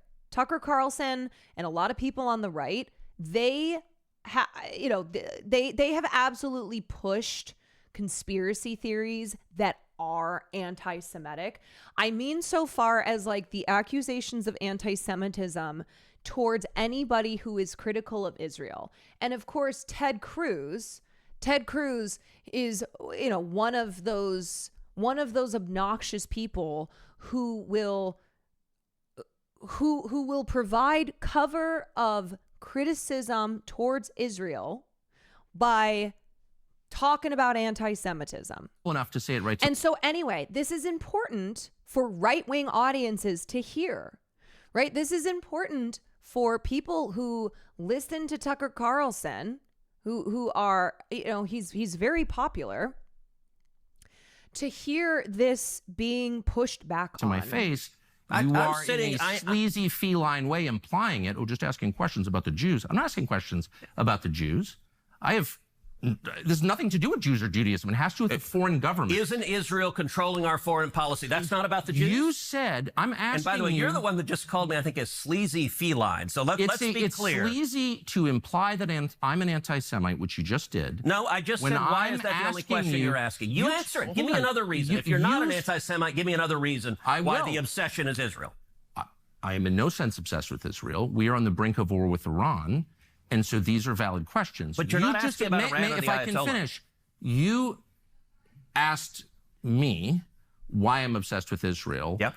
3 minutes after telling me that when you first ran for Congress, you elucidated one of your main goals, which is to defend Israel. Yes. And I'm the one who's obsessed with Israel. I don't see a lawmaker's job as defending. It is so, you know what's sad? Okay, here's what's sad, is that we have been so beaten down and have had to endure these blowhards in Congress screaming about anti-Semitism, which we know and they know is total bullshit. And really, it's just providing cover for their number one buddy, Israel. And yet, because we're so exhausted having to constantly do battle here, having to constantly denounce real anti-Semitism while also denouncing criticism of Israel being called anti-Semitism. Like the mental gymnastics that is constantly happening.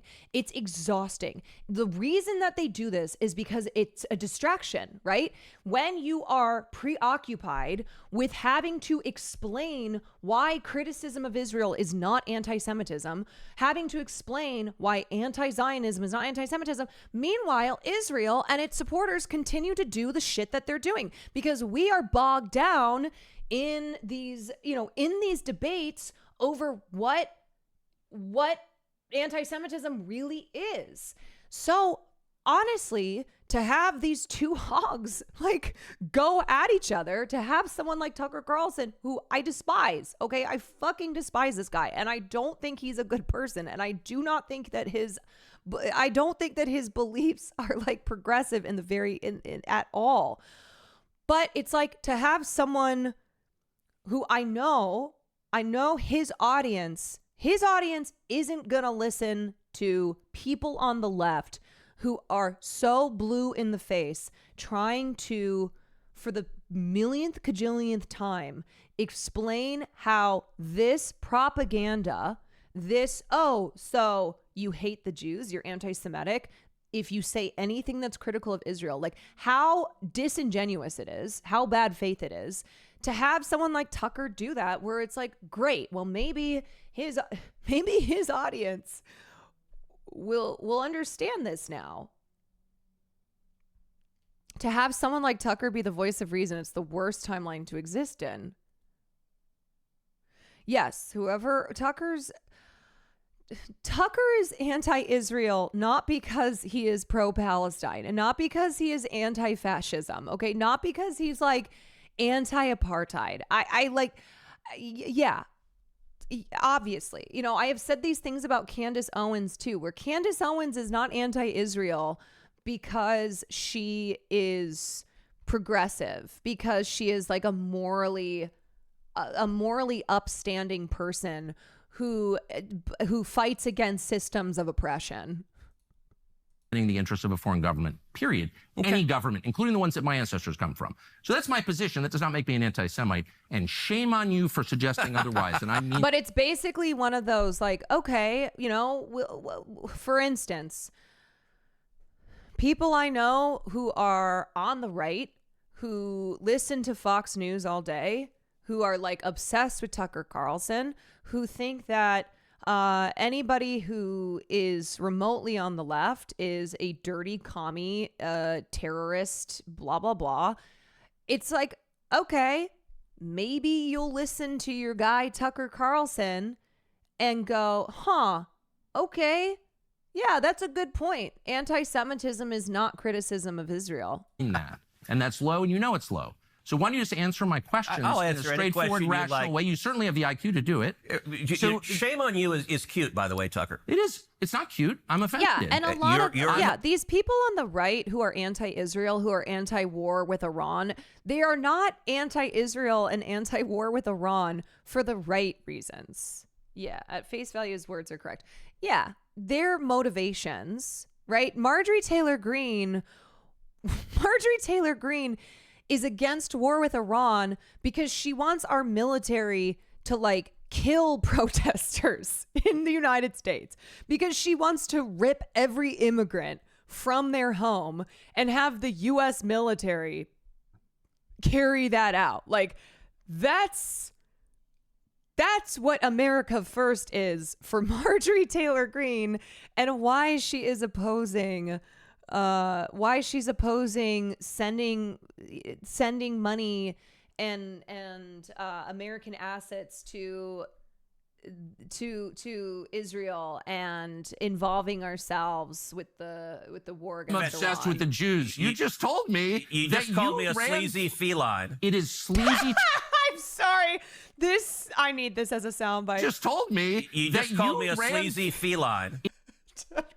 Ted Cruz, you just called me a sleazy feline. You know what, you guys? Times are dark. We need to laugh. Okay, we need to fucking It laugh. is sleazy to imply that I'm an anti-Semite for asking questions about how my government is You want to run. count how many questions you asked about? What about the Jews? What about Israel? What about I AIPAC? never asked about the Jews. This has nothing to do with the Jews, whatever that. God. Okay, so there's that clip.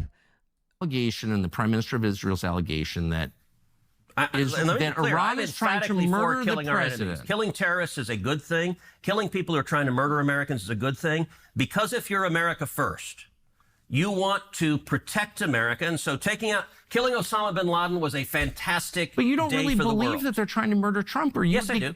Yes, I do. Then why aren't you calling for military action against Tehran right now? Because they're not very effective. In terms of hitmen, their hitmen are not very effective. I do think... Oh, wait, no. So they're this is hitmen, but not the bad kind, the efficient kind? No, Like, what are you just saying? They're a weak country who is on its knees, and I think we need to... Then why are we so afraid of them? Why are they the biggest threat if they're a weak country that's on its knees? Because they're trying... I'm trying to keep track. They're trying to develop... I mean, seriously, what the fuck, man? Where is anybody else in mainstream media who is pushing back like this? Who's asking these basic ass questions? Wait, okay, so is it the case that they're weak or that they're, such a threat? If they're weak, if they're on their knees, if they have bad hitmen, why do we have to bomb them? Why are we saying that they're a nuclear threat? Which one is it? I'm confused. I think you're confused. Like, how is no one else doing this? I'm losing my mind. I am losing my mind. Be a little less snarky. I know, you're right. That is a problem that I have. I'm sorry. I'm asking about your allegation. And look, at the end of the day, these guys are still like, they're buddy. Okay, this is not a real, Tucker Carlson. It's interesting you're trying to derail my questions, but and Ted Cruz.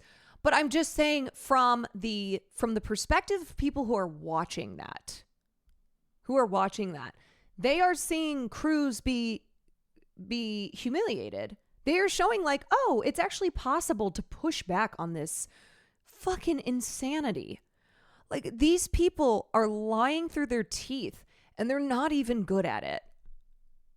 Schroeder's Iran, similar to Schroeder's trans person, simultaneously so weak to be scorned, yet so dangerous they must be Schrodinger's. Yes, they must be destroyed. Yes, Jaina.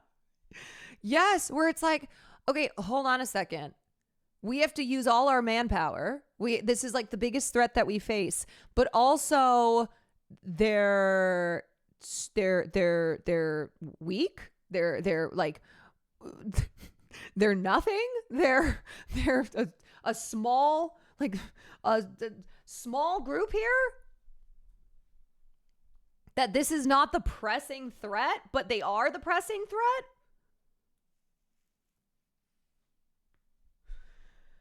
Oh my God. I saw a tweet that was like saying this in the most pained voice. Well, I guess the left got their Joe Rogan. Okay, we're going to just watch this this segment here where Tucker and Ted Cruz get into heated debate on AIPAC and foreign influence. And I am going to go to that. From Israel. Israel shares the Mossad is one of the best intelligence sources on the planet. The enemies of Israel, the people who hate Israel, they all hate us. It's almost a perfect overlap. And so if we tried to recreate, if we're just trying to defend America, we tried to recreate the national security benefits of our alliance with Israel, it would cost, I don't know, $30 billion, $300 billion. So can you elaborate? And again, I'm going into this as someone who's always liked Israel and still does. But I also think at this point, given where we are, it's fair to ask rational questions about what the benefits are. Good. So does Mossad share all of its intelligence with us? Oh, probably not, but they share a lot. We don't share all of our intelligence with them, but we share a lot. It's a close alliance. Do they spy domestically in the United States? Oh, they probably do, and we do as well. And friends and allies spy on each other. And I assume all of our allies spy on us. And that's okay with you? Wait, so then why is it such a problem that China's spying on us? If friends and allies if everyone's just spying, we're all just spies over here. Friends spy on each other? So why do we have to get rid of TikTok? Why do we have to stop Chinese spying? You know how you spy on your friends. Yeah, I've got cameras set up at all my friends' where all my friends live. I spy on them, because I'm their friend. You know what? One of the things about being a conservative is that you're not naive and utopian. You don't think humans are all. Part of the reason socialism doesn't work is tell us, Ted. the mantra from each according to his abilities to each according to his needs doesn't work. As a conservative, we don't care about our fellow human beings. So socialism, no, not at all. That does not mix well with not giving a shit about people. I assume people act in their And that's rational in the self-interest. Bible. So it's why the free market conservative to works. pay people to spy on you? It's conservative to recognize that human beings act in their own self-interest, and every one of our friends spies on us. And I'm not. But that right there, that's the mentality, okay? It's everyone for themselves. It's hyper individualism, baby. We're all acting in our own self-interest. Not everybody, actually, Ted. And a lot of us are advocating against that. A lot of us advocate for things like class consciousness and solidarity and caring for one another and for this planet that we live on. No, we don't believe in a world where we all just, to each their own. You get yours and I'll get mine, and yours is going to be nothing and mine is going to be everything. Like it? That's my question. I'm not asking whether they have motive to do it. Of course they do. I understand that. And by the way, I'm not mad at them. But you're an American law. It's so funny too. It's so funny that he's just saying what it is. He's saying what it is, and then also will try and pretend like the Republican Party, that MAGA, is for the people. It's for the working class, while simultaneously being like, no, it's all about self-interest. It's all about doing things that will benefit yourself as an individual. Lawmaker, so I just want to Tucker, know. Hold on, I I'm want to know saying this your as a attitude. politician. You said that your guiding principle, in fact, the only principle, the only criterion, I said guiding, the overwhelming. I wouldn't say only. is it in America's interest? Is it in America's interest for Israel to spy on us, including on the president? It is in America's interest to be closely allied with Israel because we get huge benefits for it. And you want to see the clearest. But I just want to stop on the spying for a second. That it takes place, as you know, and including on the president of the United States and several precedents. And I just want to know if that's okay and why is it okay? Wouldn't an American lawmaker say to a client state? Okay, that's also funny because him saying oh yeah, no, America benefits from Israel. But then Ted Cruz will be out here tweeting scripture as evidence of why Israel is the Holy Land, why there's evidence in the Bible that Israel is entitled to that land, and therefore we support them because of the Bible. because the Bible says so. Because, Israel, they are the little David in this situation, and they are by holy right entitled to the land. But also it's in America's interests. You're not allowed to spy on us. I'm sorry. I know why you want to. I'm not mad at you, but you're not allowed to. Sure. And I don't care for it. I don't want to be spied on by you. It's kind of weird not to say that, but you don't seem able to say that. Sure, I would say don't spy on us. They're going to anyway. And by the way, the Brits are, the Canadians are. I don't think. Well, I'm not for that at all. Okay. I think it's disgusting, but we don't actually pay their. Yeah, we're not. Keir Starmer has his binoculars and he's outside the White House and he's like, God damn it, I wish. Why isn't that me? Why isn't that me? He's just in a bush. He's in a bush with his binoculars. Ted Cruz is doing such a terrible job here. I know.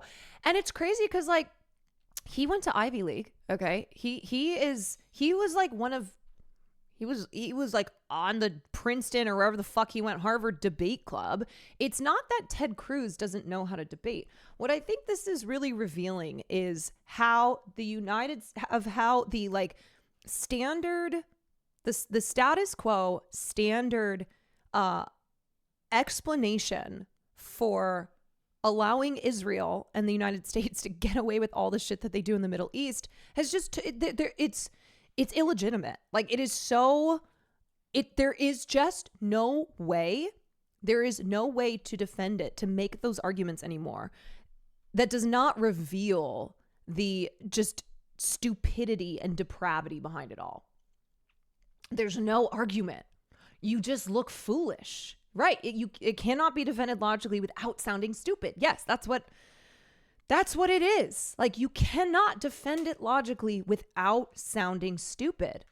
Now, Ted Cruz, you know, I know this is going to sound crazy, but he's not stupid, okay? He knows Ted Cruz is again a very calculating person.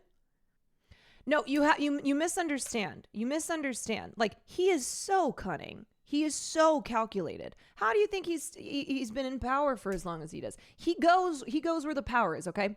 However, you cannot sound smart. You can't be cunning when there is no way of disguising anymore how dishonest and disingenuous the U.S. and Israel alliance is, right?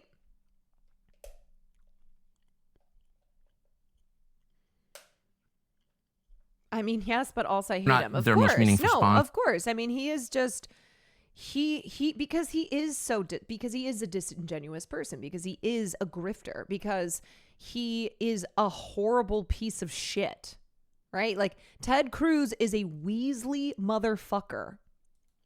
We're not sort of paying for the operations of the So British I government. gotta say, and this is it's weird. We're talking about isolationists, the obsession with Israel. Why is Israel? Oh, I don't think I'm obsessed with Israel. Okay, but I think a lot of people are, and like the question, Israel spies on us. Well, so does every other country. Why are you mad at Israel over it? I guess. Oh no. I'm hardly the one who's. I've never taken money from the Israel lobby. Have you? Taking money from the Israel From APAC. So APAC raises a lot of money for me, but it's actually Sorry. What have I done? a misnomer because the people who raise money are individuals. Oh, okay. So it's not the PAC AIPAC. itself, but they're Okay. individual So members I'm not being paid. I'm not being paid to defend who Israel. believe in the American-Israeli friendship Is and APAC relationship. a foreign lobby? No, it's an American lobby. It's the Okay. APAC stands for the America-Israeli Political Action What Committee. does it lobby for? Let me explain something to you. So this is actually this is like long-standing propaganda around APAC is, oh, APAC is not a foreign lobby. No, they're an American lobby. But guess what? APAC actually is a foreign lobby. It's just that they are not registered under the Foreign Agents Registration Act, FARA. So it hides their role as a foreign proxy. It hides that the fact that it doesn't hide it, but like because they are not registered under the FARA, they avoid the transparency. And so they position themselves as an American lobby with individuals who donate to politicians like Ted Cruz, and sometimes they align with Israel's goals. When no, they fully fit the definition of being an agent of a foreign principal, which the FARA mandates. Anybody who acts as an agent of a foreign principal must register as stuff. They are engaging in political activities in the United States on behalf of a foreign government. But it pretends that it's an American lobby so that it doesn't have to register, and it avoids the transparency that is then, required by the FARA, and it gets to pretend that like it's not a lobby for Israel. It's not a lobbying group for Israel. To be honest, not a whole lot effectively. Listen, I came into Congress Was founded 13 by years an ago. Israeli. Yeah. Yeah, with its the original name was American Zionist Committee, founded by an Israeli government lobbyist. stated intention of being the leading defender of Israel in the United States Senate. Great. And I've worked every day to do that. APAC, a lot of times, APAC, I wish were much more effective. Like, they're But hold folks on But what do online. they who do? are- Will Neff, are you awake?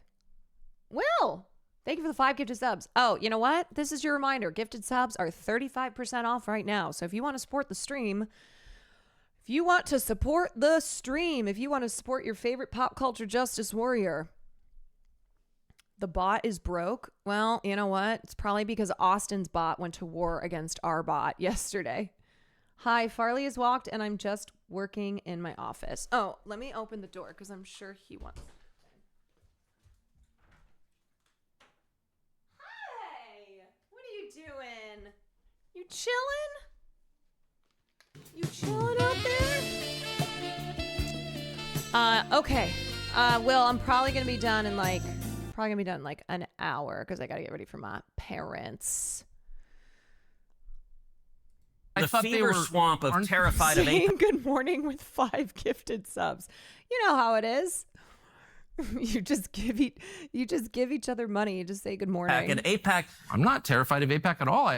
You're the one who seems a little uncomfortable when I'm asking. No, this. not uncomfortable at all. I'm just asking what AIPAC does. My understanding, having known a lot of people who I work could tell at you, AIPAC, is deal that with it them all the time. lobbies on behalf of the Israeli government. Wrong.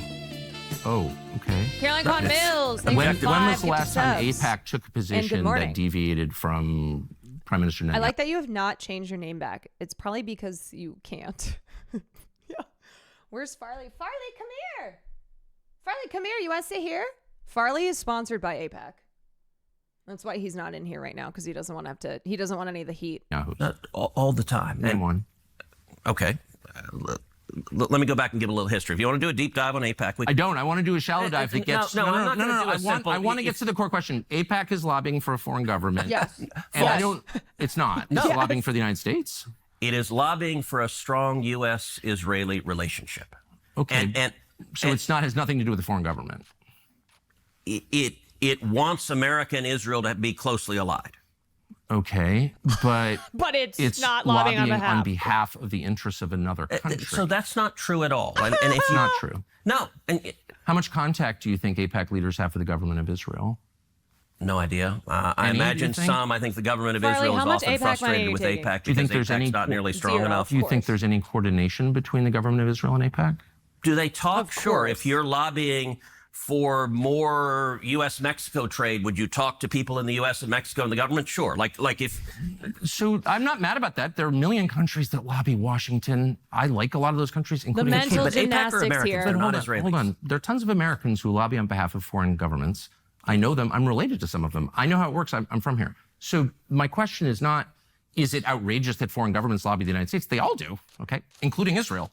My only question is, why don't we admit that is what's happening? You're denying it, but it's true. Yeah, but because what you're saying is false. Why aren't they registered as a you're foreign lobby? Because they're not. They're Okay, not a foreign lobby. No, they're not. they should register there's a as fever one. swamp. Look, It's not a fever swamp. These are very reasonable questions. Yeah, can we get some APAC money too? I condom hummus every day. Hey, I condom hummus. Where's my APAC money? And you've accused me of being obsessed with Israel, which I'm not. I actually haven't. I've said And of being isolationist feverish are. about it, which I'm not at all. I find it's a very tender spot when you ask it, and I don't know why. It's hardly breaking news. The U.S. Anyway, so that's the part that I was going to show, but it is such mental gymnastics. It is twisting yourself into a pretzel, which is why it's so obvious. The dishonesty is so obvious. Trying to pretend that AIPAC, which brags about its control of the U.S. government, of getting involved in elections where a candidate or a sitting official has been critical of Israel and being like, well, we're going to vote, we're going to get you out of office, that they brag about this shit. In the same way that the IDF brags about their war crimes, they invest millions of dollars to support candidates that are Israel first. And remember how right in the aftermath of Israel striking Tehran, do you remember how immediately there were like 100 tweets from politicians, both Democrat and Republican, that looked the exact fucking same? Remember that? Not hard to figure out that AIPAC, as soon as Israel started bombing Tehran, they got busy. that they started contacting all of their AIPAC clients, everyone who they pay money to be Israel first in Congress. The messages reflect one-way special interest-shaped policies in Washington, where a conforming statement is a metric that lobbyists can cite to show their dominance. While not everyone received this bombardment of communications from AIPAC officials, particularly progressives who have made their views known about Israel's actions, judging by a substantial portion of House Democrats, the efforts appear to be having an effect. According to a review of member statements at their congressional websites and on social media, 28 House Democrats have issued messages saying explicitly that they, quote, stand with Israel, or some close variation thereof.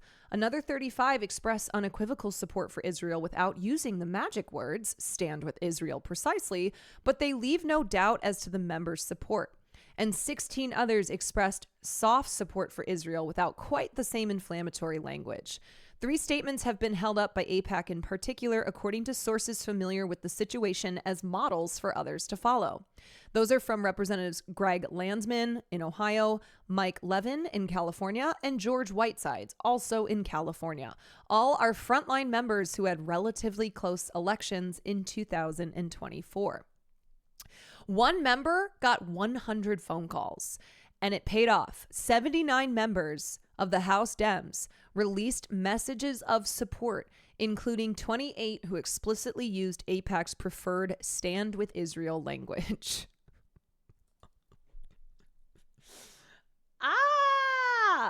So here's the thing. The Foreign Agents Registration Act, it does not prohibit lobbying, but what it does require is transparency. So if AIPAC were to register with the FARA, they would have to reveal their meetings with Israeli officials. They would have to reveal details of their spending. They would have to reveal directives. Like, all of that would have to be transparent.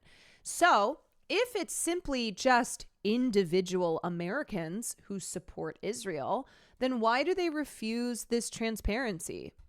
Why do they refuse to be open about who they're meeting with, about what the directives are, and about like how money is being spent?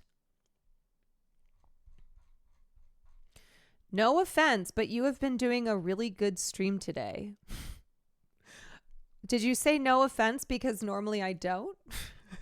Or did you say no offense because you don't like me? And you're like, no offense, but I guess you're doing a good job.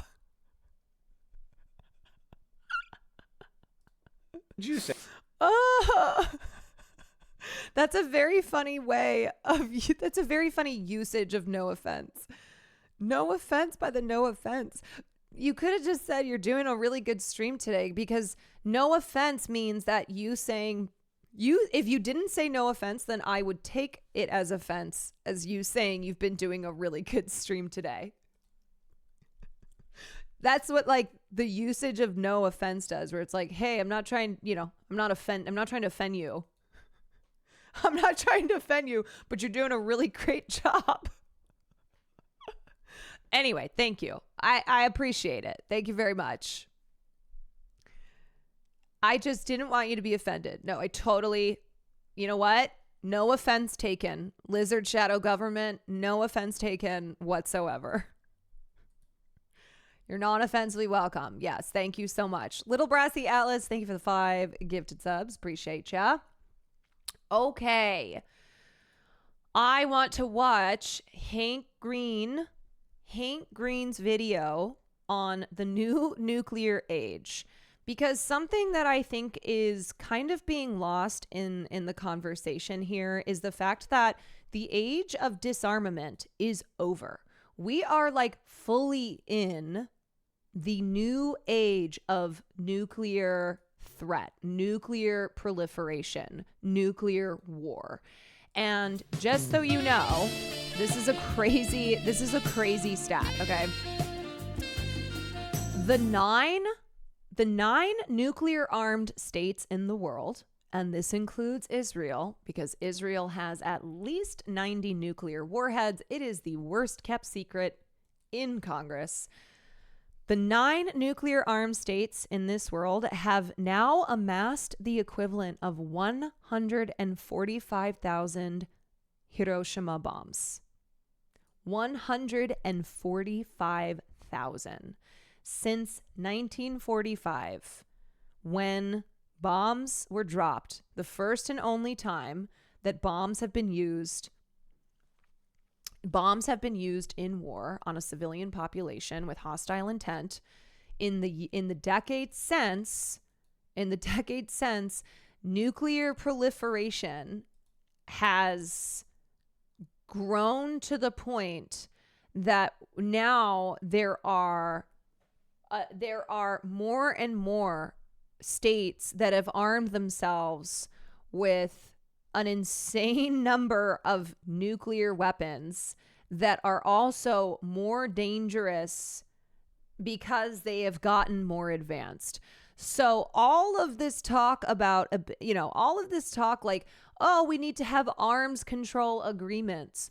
Oh, we are going to control nuclear proliferation by, say, bombing Iran. It's all bullshit. First of all, you can't bomb your way out of nuclear proliferation. It doesn't work that way. Second of all, we are fully in a new, much more advanced nuclear age. If I remember correctly, there are enough nukes in the world to nuke every city above 100,000 inhabitants in the world at least once. Yes, and Russia and the United States nuclear arms control treaty expires in February of next year. This will be the first time in 50 years that there is no limit, that there is no treaty to have limits on the arsenals that the US and Russia have. Wait, is Carter's here? Get moving courier. It's like, Carter. Jimmy Carter is here?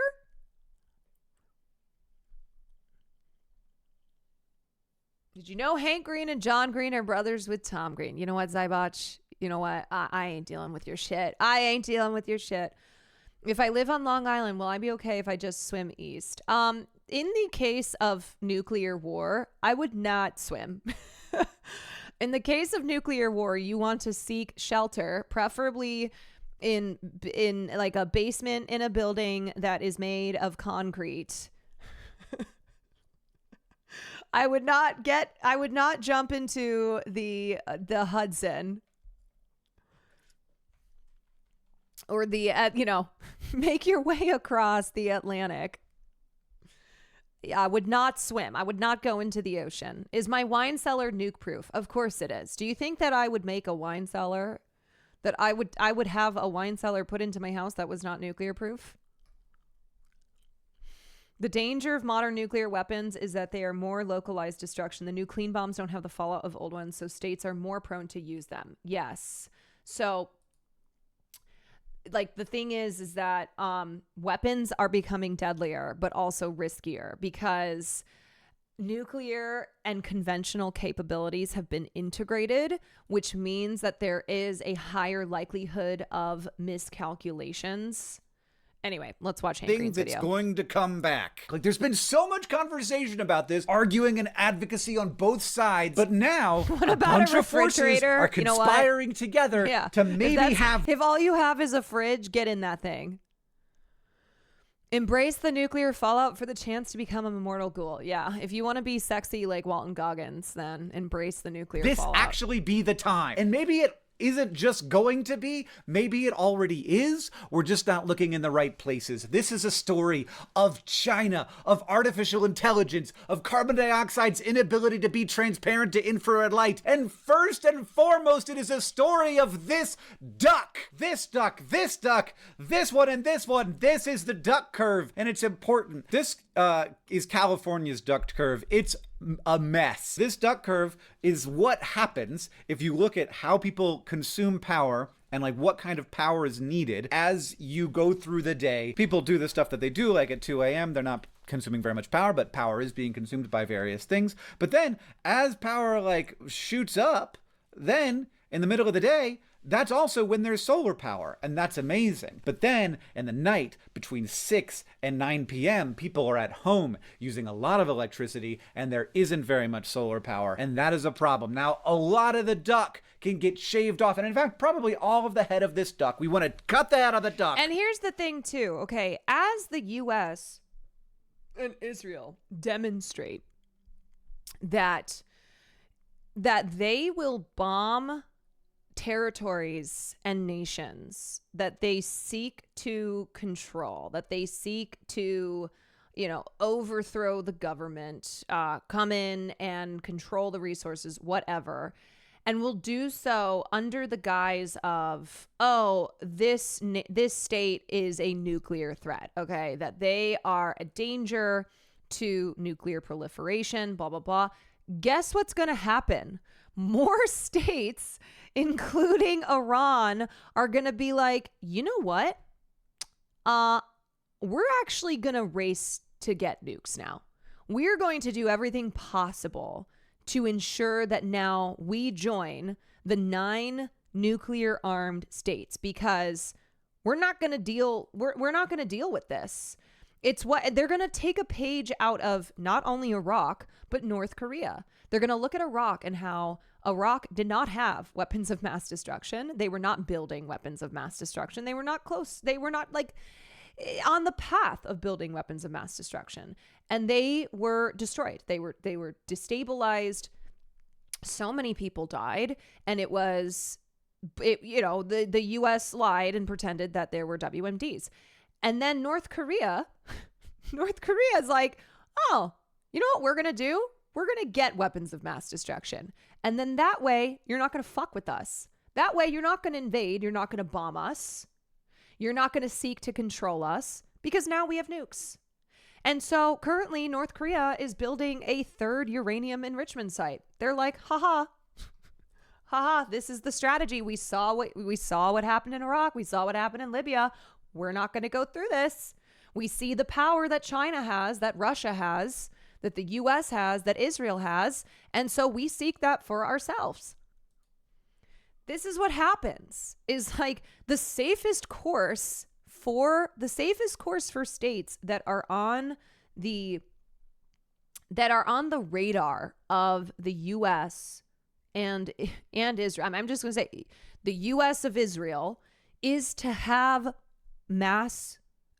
weapons of mass destruction. As much as like I don't want to live in a world where everybody has weapons of mass destruction, that is now the safest course to avoid invasions by the US superpower and their allies.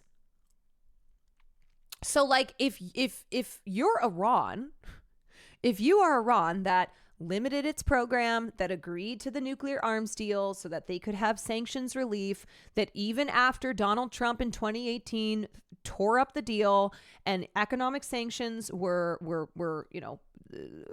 put on Iran, but that they still that they still adhered to not growing their nuclear program, not having inspections.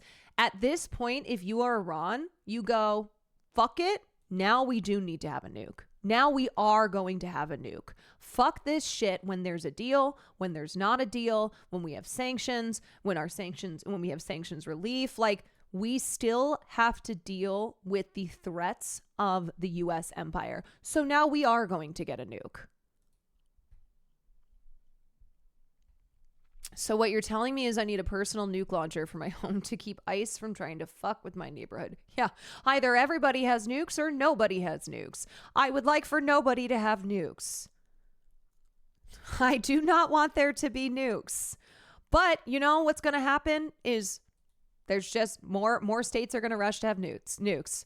Why wouldn't other Arab and Muslim countries now go, great, we're going to get nukes because this is how this shit goes. They say they have they say we have nukes. We don't have nukes. They invade us. We have nukes. They don't invade us. They don't have, they don't control us in the way that they do.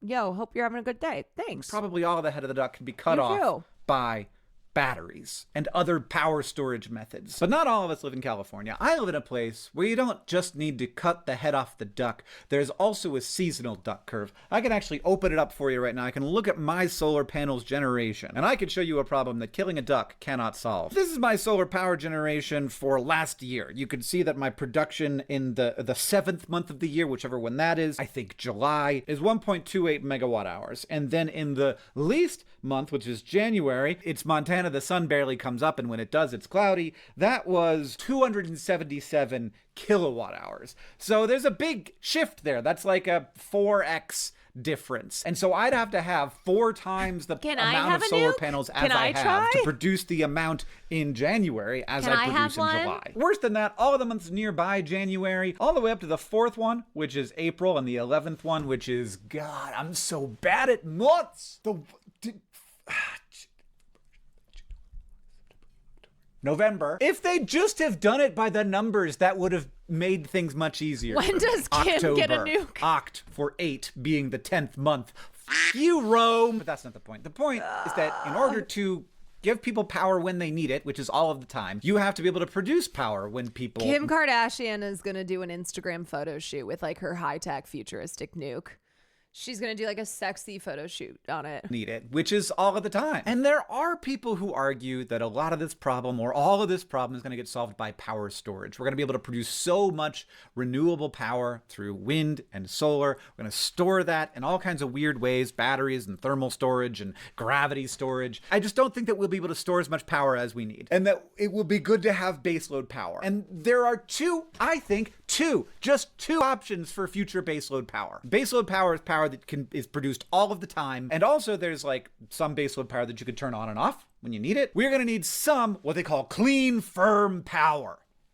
Clean, firm. I love that. It's clean because it's not fossil fuels. It's not emitting carbon dioxide. It's firm because you can get it whenever you need it. You don't have to like hope, and you don't have to like charge a battery and then be like, oh no, if we run out, we run out. What happens in the 5th month of winter? I feel like people aren't from Montana. Is it just me? Like, there are Canadians. They're real. So we need clean firm. And there are, by my count, basically 2 kinds of clean firm power that I could rely on in the future, like that we will be able to turn on when we need it, whenever we need it. Because I don't really think that capturing the carbon dioxide coming out of natural gas plants is the way forward. I don't think it is. I could be wrong. They keep saying it's going to be a thing, and then it never is. It's very hard to do. It's hard to pull off. One is geothermal power, which is in its infancy in most places. In places where it's like extraordinarily suitable to it, there's lots of very near to the surface heat, like Iceland, that's great. But we're not going to convert Yellowstone National Park into actually, this is interesting. We're not going to convert it into a giant geothermal power plant. Though NASA does have a plan to, if we need to, siphon the heat away from Yellowstone National Park and capture geothermal energy that could produce like as much power as the entire US needs. But we would have to build a bunch of geothermal power plants inside of Yellowstone National Park, which I don't think would go over very well unless we were pretty sure we were about to all die. Well, this news came out, which is somewhat related to it.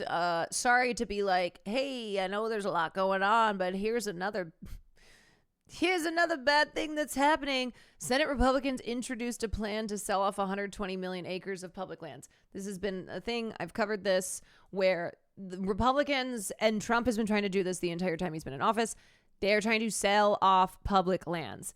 Sell off public lands to mining companies so that they can come in and they get to just mine the land, which then they don't have to pay any, they don't pay any royalties on. The biggest mining companies in the world are foreign companies. This is the only good part about America. Yes, they have been planning this from day one. They have been trying to sell off public lands. This is something that I'm like, conservatives who live in these red areas, right? In these rural red areas, they don't want this. This is not a bipartisan thing. This is not a thing that's like, oh, if you are conservative, you love the public land selling. No, if you're conservative, you don't love public land selling. Your business and your recreational activities in areas where, where these public lands are, like national parks, etc., it's using these public lands, business and recreation. Most people do not like this. Yeah, they do not like this. And we're not. Yeah. We think that the super Call volcano is still... Republican reps in the states that this affects and tell them you are MAGA and you don't want them to take away your hunting land, please. Remember, we are MAGA Higa. We are MAGA Higa. Has quite a ways to go before it pops off. But there are a bunch of new kinds of geothermal that are more exciting that I'll talk, there's lots of YouTube videos about them. But that's not what this video is about. This video is about nuclear power and whether or not it's going to make a comeback. And I have predictions about why it is. But before we get to that, it is possible that you're thinking right now, boy, the grid sure is going to keep getting cleaner and cleaner, but my car isn't. So maybe I should start saving up to get myself an electric car. I encourage you to do that. And to help with Rocket that, there's Money! today's sponsor, Rocket Money. Rocket Money is the personal Get finance yourself app that an helps you electric cancel vehicle, subscriptions, everybody. lower bills, and manage your money better. You can go and look at all of your subscriptions in one place. What And at if the the top, it will national tell you how parks much are you're paying per guides month, to and you can secure multiply rich that by 12 and ask deposits yourself the hard of question, natural do I want it to resources? be that number? You can upload a photo of a bill, and with a few taps, it can help you negotiate a lower rate. You can lower your bills and set budgets so that you can achieve your financial goals. Rocket Money has helped save its customers up to $740 a year when they use all the Your premium fave features place to with go over camping and shooting guns off the $500 grid about million to become a in canceled fracking subscriptions. To save pool. more and spend less, Yes. join the over 5 million members using Rocket Money today. Go to rocketmoney.com/HankGreen or just click the link in the So description to get started. this for is free. like this You can is what also flooding the unlock zone even with more shit features is. with Okay, premium. there's That's so much going on. Everyone is rocketmoney.com/HankGreen to get preoccupied by started war with for free. Iran. Now, That back to they'll the they'll video. just First, like if you type in slide China in nuclear the sale power of plants, millions of similar to acres of graph. public Give me a land in the graph of budget China bill. nuclear power plants. Nuclear That's why, power like, generation in China, well, I'm is sorry. I going know up it's one of those. kilowatt Look, hours. the big thing happening right now is Iran, is Israel, but they take advantage. Like Republicans and Democrats, but Republicans will take advantage of you being distracted. Ooh, let me pause this. Of you being distracted so that they can slip this shit in. You know, Mike Lee, piece of shit, who was just spreading lies about the Trump supporting Minnesota assassin and who was tweeting things like Nightmare on Wall Street. Mike Lee's involved with this. Mike Lee chairs the Energy and Natural Resources Committee. He has been a long time advocate for ceding lands to local control. That he, who is the Republican senator in Utah, is overseeing selling these federal lands. And he's like, yeah, we're going to boost domestic energy production. We're going to create revenue streams, blah, blah, blah, blah, blah, blah, blah. I know. He's a bitch ass. He's a little bitch slice ass. here, not very big. Number of nuclear. This is a great graph. Nuclear reactors, water. 2023. China total and under construction. The United States under construction. China, hubba bubba, that's a lot. Right now, under construction. Japan had a lot of nuclear power plants, shut nearly all of them down after Fukushima, but that is again growing. Whereas in that time, China has now exceeded what Japan ever was. And here's new starts of nuclear construction around the world. And you can see that it's all China. It's just all China. There are some other places, but pretty much every year since 2008, China has had more nuclear power plants begin construction than the entire rest of the world combined. And it's worth looking at the US, where we had China is like growing their armory around 100 warheads a year. China is, because that's the thing, all of these powers recognize that having the biggest nuclear arsenal is what will bring them more, like, supreme power.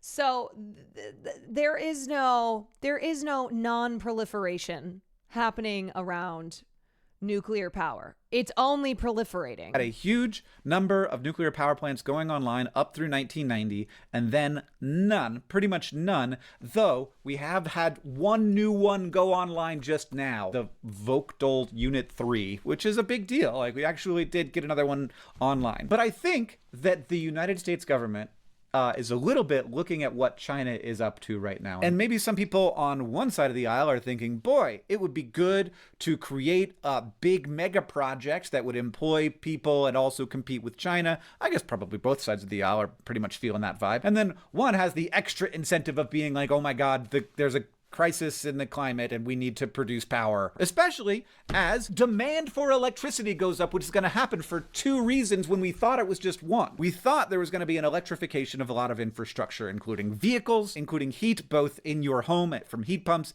and industrial heat, which is going to require a lot of electricity if we electrify it, which we should. Industrial heat is just heating stuff up for industrial purposes, whether that's boiling off orange juice to make concentrate or doing all the stuff you need to make steel. But there's also another reason why we suddenly need to make more electricity, or want to, and we're going to talk about that soon. But first, we have to see what the US government has actually done to address this and maybe open up the possibility for more nuclear to be built in the US. Are there actually steps being taken? This is part of my case. And June 6th of 2024, Congress passes the ADVANCE Act to facilitate US development of advanced nuclear reactors. This was passed by both houses of Congress and then signed by Joe Biden, and it is now a law. It is a change thing that is intended to boost nuclear reactor deployment in the US, both of existing technologies and potentially newer technologies. It's basically a regulatory reform thing. The big reason why we think the graph went like this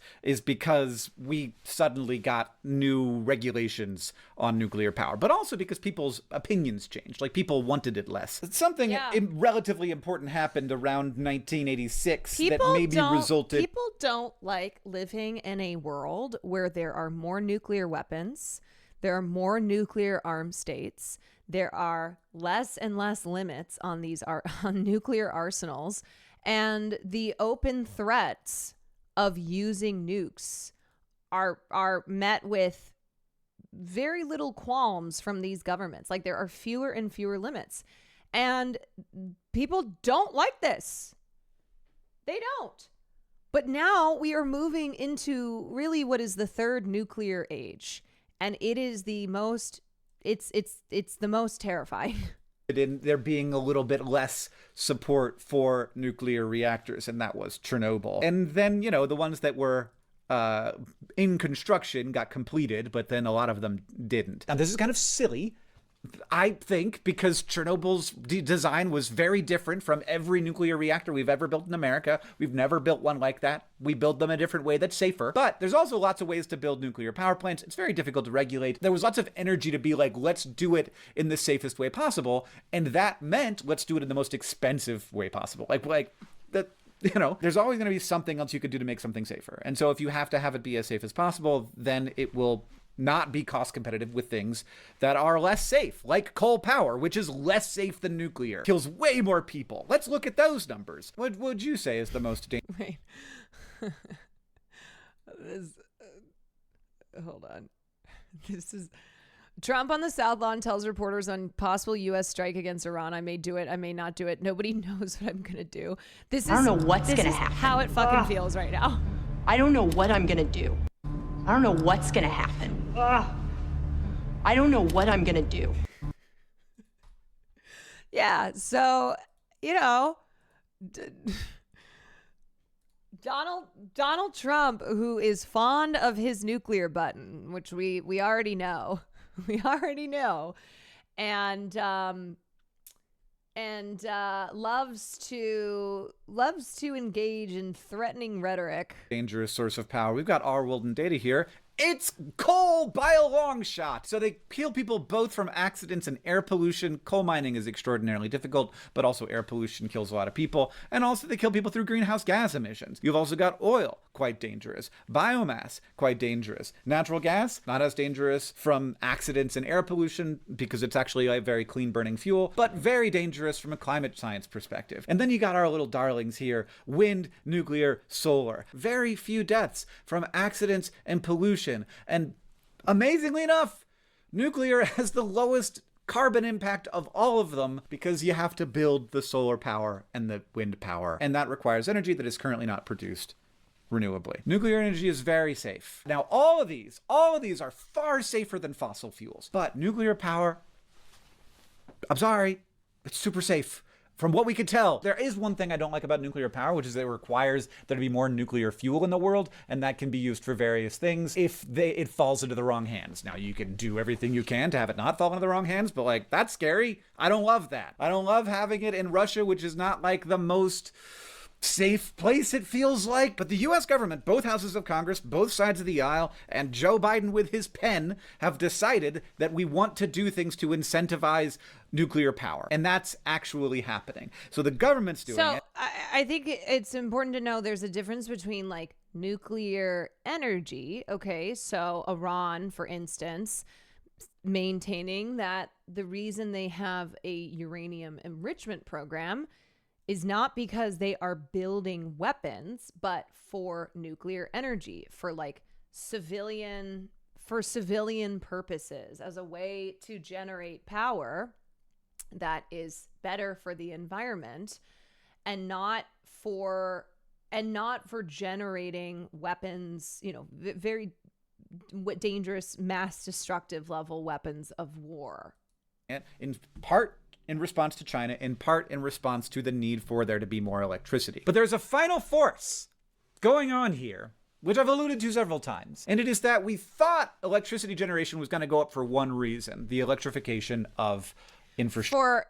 My understanding is that for nuclear weapons, uranium has to be enriched to like 90%. So, almost total enrichment. Almost like, pure uranium enrichment. And below that, like it's much lower levels of uranium enrichment for power plants. Structure. But it is also going to go up for a new reason, which is that tech companies, some of the most powerful institutions in our culture, and also some of the most well-funded ones, are having a big fight over who's going to win the AI battle. And AI training specifically, but also just the use of it, requires a huge amount of electricity, and not in a way that you can manage. You can't say, I'm going to train my AI models when the solar panels are out, for a very important reason, which is that the expensive part of training an AI model isn't the electricity, it's the chips. You get these chips from NVIDIA that are like good at... And so the thing is, so ultimately the question of Iran, enriching uranium at percentages that is well above what is necessary for energy, right? For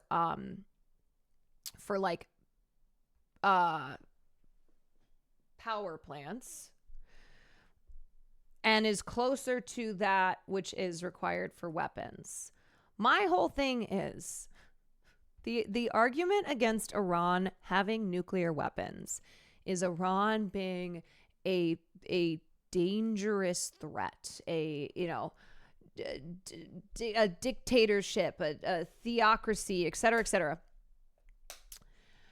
And this is where the political and moral question comes in, where Israel, which is such a clear danger, Israel, which is so out of control, which is, currently bombing 5 different areas in the Middle East, that is committing genocide, that leads with military might. Israel has nuclear weapons, and Israel refuses inspections of their nuclear programs. So why is it that it's okay for Israel, but it's not okay for Iran? The same religious threat that is posed by Iran, there's such religious extremists over there, which is why they're so threatening. Do we not hear that extremism with Israel, with the United States? Is not Ted Cruz out here posting scripture to justify Israel genociding Palestinians and bombing Iran? It really is a rules for thee, but not for me.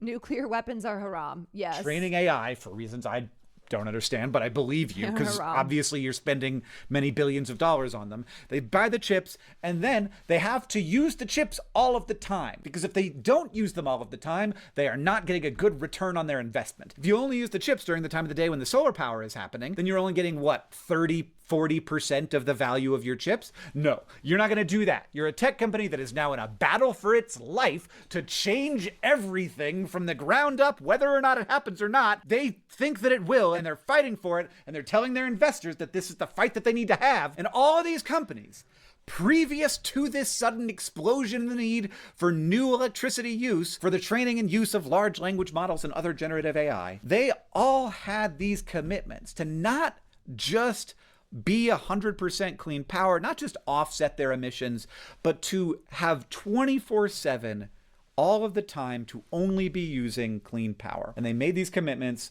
to, their employees and to the world. Cool and now they're bean. not going Thank to you be for able the to 6 meet them. months. And that is why these companies are doing wild things. Like Microsoft is restarting the reactor at 3 Mile Island. And also why Amazon has just invested more than $500 million to develop small modular reactors. These are like little nuclear reactors that are easier to kind of mass produce and then like plonk down in a place, which people think could make it cheaper rather than having to like make every plant bespoke for the specific area where you're going to put it. The way that they're doing this right now is just natural gas. They're like, oh my God, we have to do this. We have to do it fast. And they're all competing with each other. And like, Elon's X, they just brought a ton of like local natural gas plants in like super fast to generate electricity at the data center without even getting approval for it. They're fighting so hard for this. And I am actually a believer that artificial intelligence is going to be a very big economic deal. Like I don't think that this is like crypto.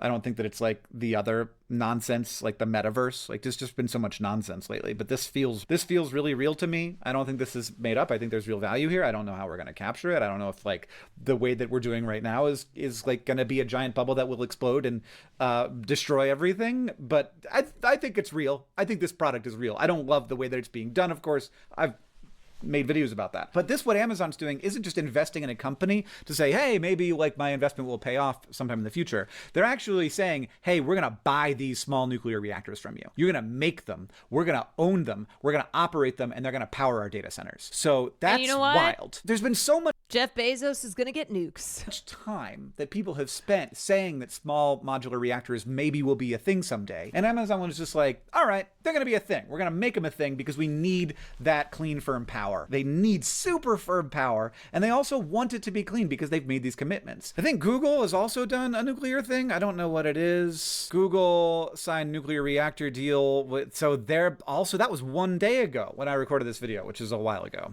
because I've got a schedule, okay? Google also has a deal with Fervo, which is a geothermal power company that I mentioned earlier. I may have said Forvo. That's something else. What's Forvo? Did I make that up? I did. I just made that up. It's not a thing.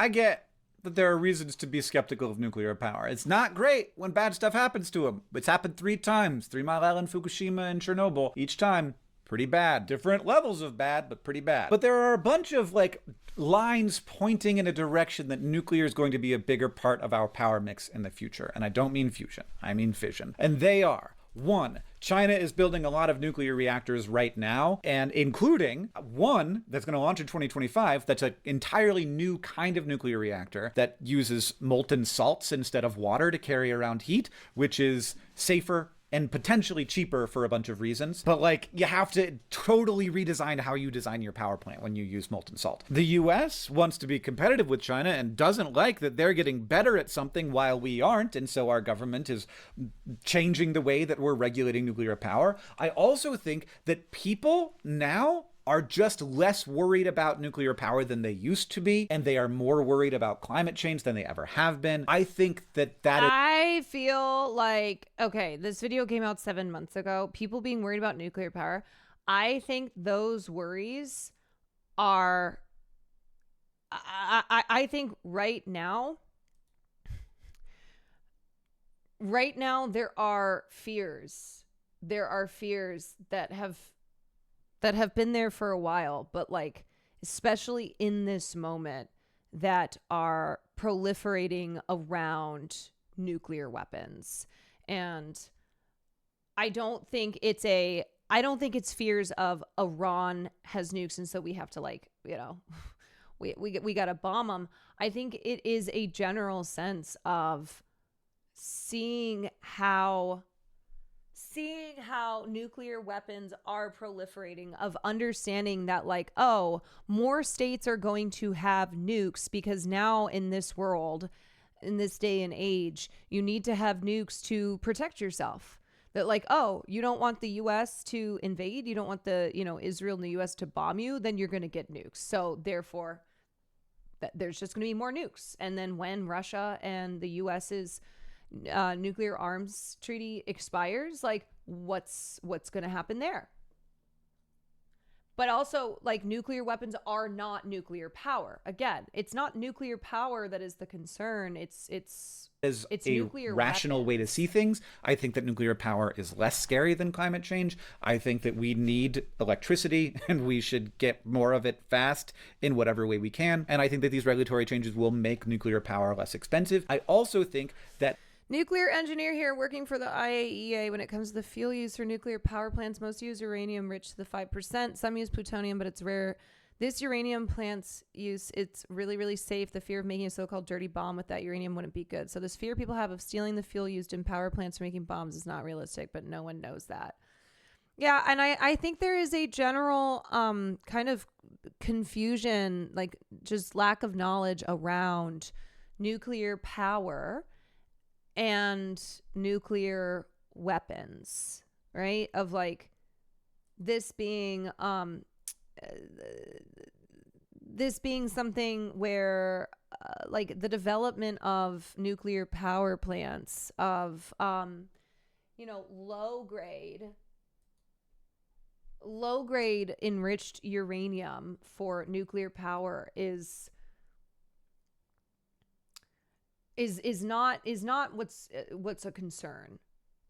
But also, I don't know, man, this whole fucking conversation around nukes and Iran just feels so ridiculous because the US has massive nuclear arsenal, and Israel has a nuclear arsenal as well. And both of these two are aggressors in this region. So what is this conversation even around, okay, well, the uranium being enriched in Iran is reaching levels that are closer to that which is required for the building of weapons versus that of nuclear energy. And it's okay, but then over here you have nuclear armed states that are not having restrictions at all, that are just racing against one another to have the biggest arsenal.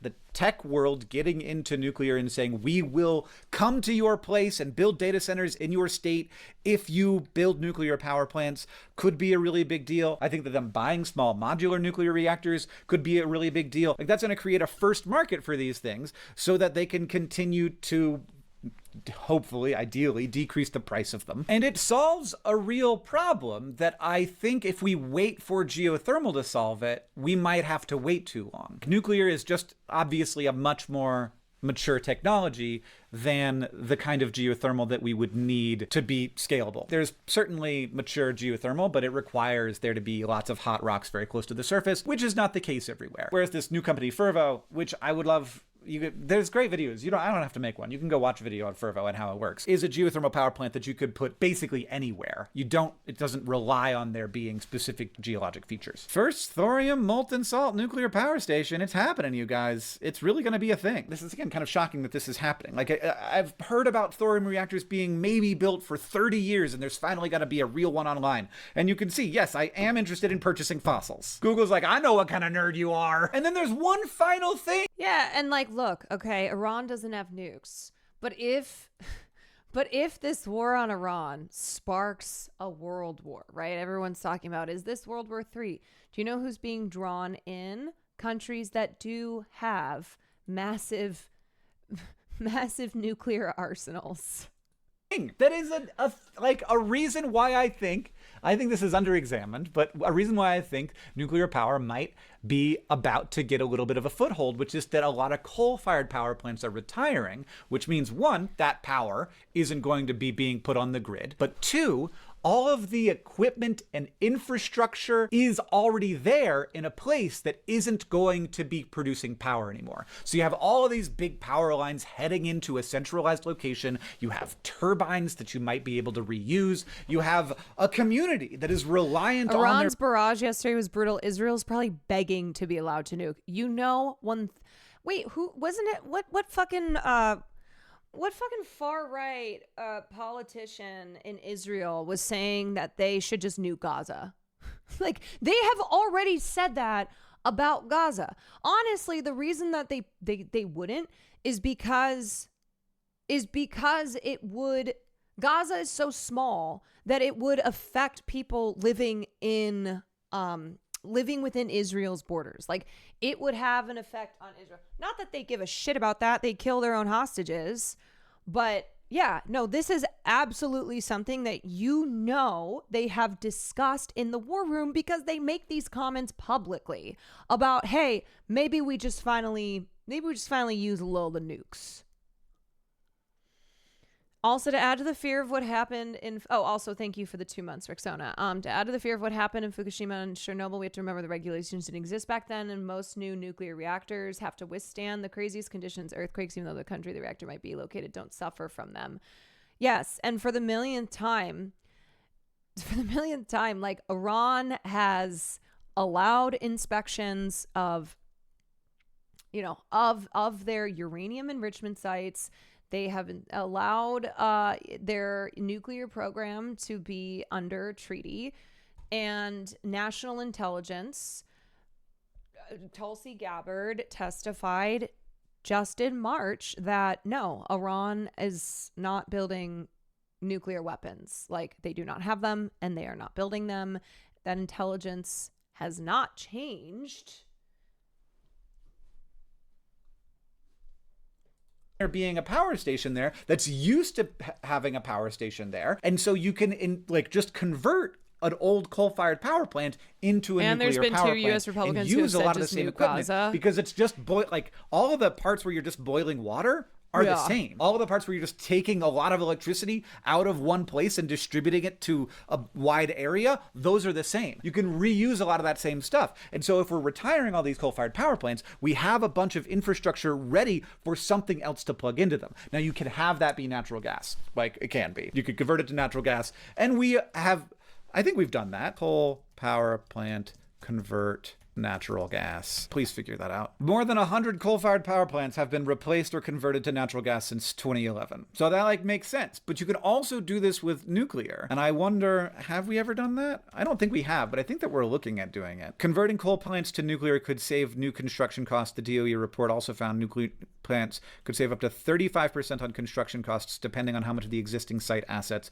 could be repurposed from the retired coal-fired power plants. So that is a thing. That's also a thing. Now, a lot of people are going to want to have that be natural gas because that is the most mature, clear, obvious technology to convert to. But if converting it to a nuclear plant instead will convince Google or Amazon or OpenAI to open a data center in your town and hire a bunch of people to have high-paying tech jobs, then I don't know. Maybe this is me just not understanding enough about nuclear power, but I know it takes a long time.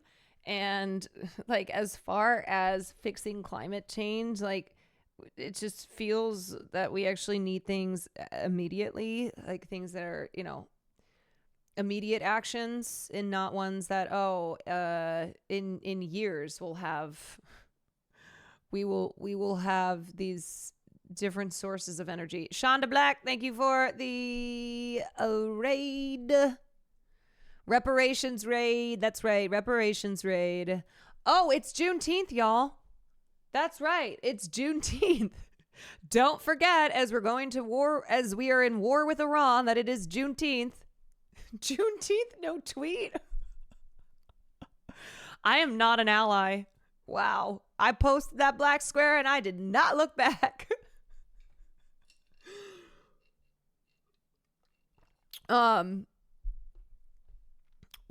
What is Juneteenth? Wait, for real? For real, or are you trolling? Also, is it like I like that one of if you Google like Juneteenth, it'll say, "Is it okay to wish people happy Juneteenth?" I love that. You know, that's white people who are like, "Is it okay to wish a black person happy Juneteenth, or is that like weird?" You know, it is a holiday. It is a holiday, and it's like commemorating the end of slavery. But is that like, is that improper? Is that inappropriate? Anywho, okay, so y'all, we have been just watching this Hank Green video. It's almost done, about the new nuclear age. He's been talking about nuclear power plants and energy, etc. And the thing I was saying as a layman, as somebody who's just not well versed in energy, what was the other question I had? Oh, nuclear power plants as a target as well, right? Where if we are in this age where like, oh, we're just gonna bomb all of our enemies because we're gonna bomb all our energies. Sorry, oh my god, I'm so tired. We are bombing our enemies because we claim that they are building nuclear weapons or that they have nuclear weapons. Then nuclear power plants would be targets, right? As we've already seen, that like the uranium enrichment sites, the nuclear areas in Iran are being struck by Israel. So it's like just by virtue of being nuclear plants will be targeted. And my question is like, so is this like the reality that nuclear power as an alternate source, which, you know, takes a long time and money to produce, will be, yeah, like could have a target on its back? When Russia invaded Ukraine, they shot at a nuclear plant, right? You might do that instead. And also you have these new regulations that make that a little bit easier. Also, you have this competition from China that's maybe adding new insight into how to build safe, effective, less expensive nuclear power plants. All of these things feel to me like they are adding up toward a future where we have gone from decades of just no nuclear power to potentially it being a really important part of the power mix in the next 10 years. And I don't know if it's going to happen for sure. I'd love for geothermal to catch up so fast that it obviates the need for that. That all the people who work in the fossil fuel industry are like, no, we're going to convert over to geothermal and we're going to make that happen. And we're going to make it cheaper than nuclear, faster than nuclear can scale up. That is what I want to happen. I do. I'd rather that. I think geothermal will be a better long-term power source. But it's just not anywhere near as mature as nuclear is right now. So if I had to put money on it, I would put money on the fact that we're moving into a world with a lot more nuclear power. And that is the end of my video. Yippee skippy. All right. How much time do I have before my parents get here? Okay. All right.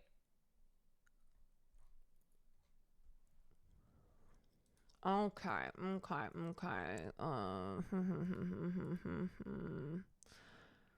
The correct answer is all of the above.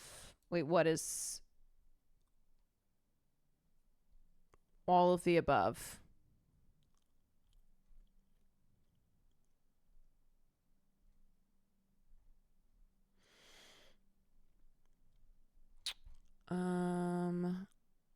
Oh, you know what I've been wanting to watch, actually? Okay, I've been wanting to watch Javier Bardem on The View. The situation in Gaza has come to a term now where I cannot, for example, the situation in Gaza, which every solution. See and of course they have to return those hostages, obviously. But the situation in Gaza is come to a term now where I cannot express the pain that I, along with many millions of people there, suffered on a daily basis watching those horrible images of children being murdered and starving to death, being absolutely blocked the aid of medicines, water, medical material, Food. kids that have been amputated without anesthesia. Yeah. People that yesterday they were shot, 25 people were shot while they were looking for... Yo, I was in like one of those dark, which seem to be more common these days, dark places last night, reading about the IDF opening fire on the on the big group of Palestinians who were at the aid site, and like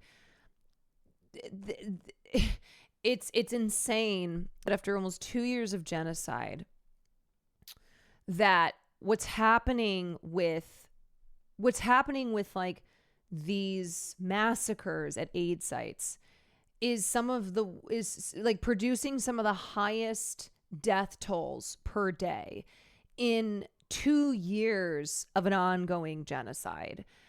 That is, it's staggering. It's staggering, where it's like another 150 Palestinians have been killed, 300 injured because they were desperately waiting for food, were, corralled together, and then the IDF opened fire on them, and they're not even denying it. Like, that's the point that we're at now.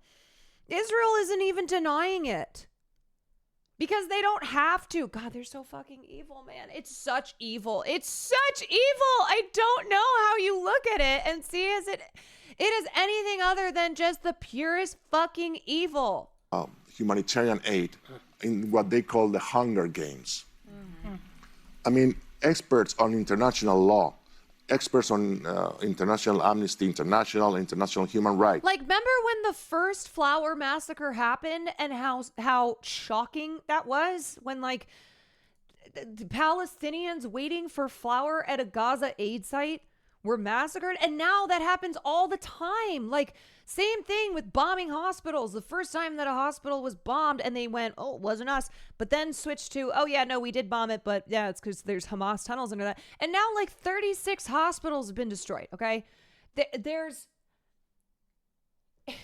is so horrifying that now things happen consistently. Like, there was the first flower massacre, and now there's just many flower massacres. Now it's like they're always killing Palestinians who are waiting for aid.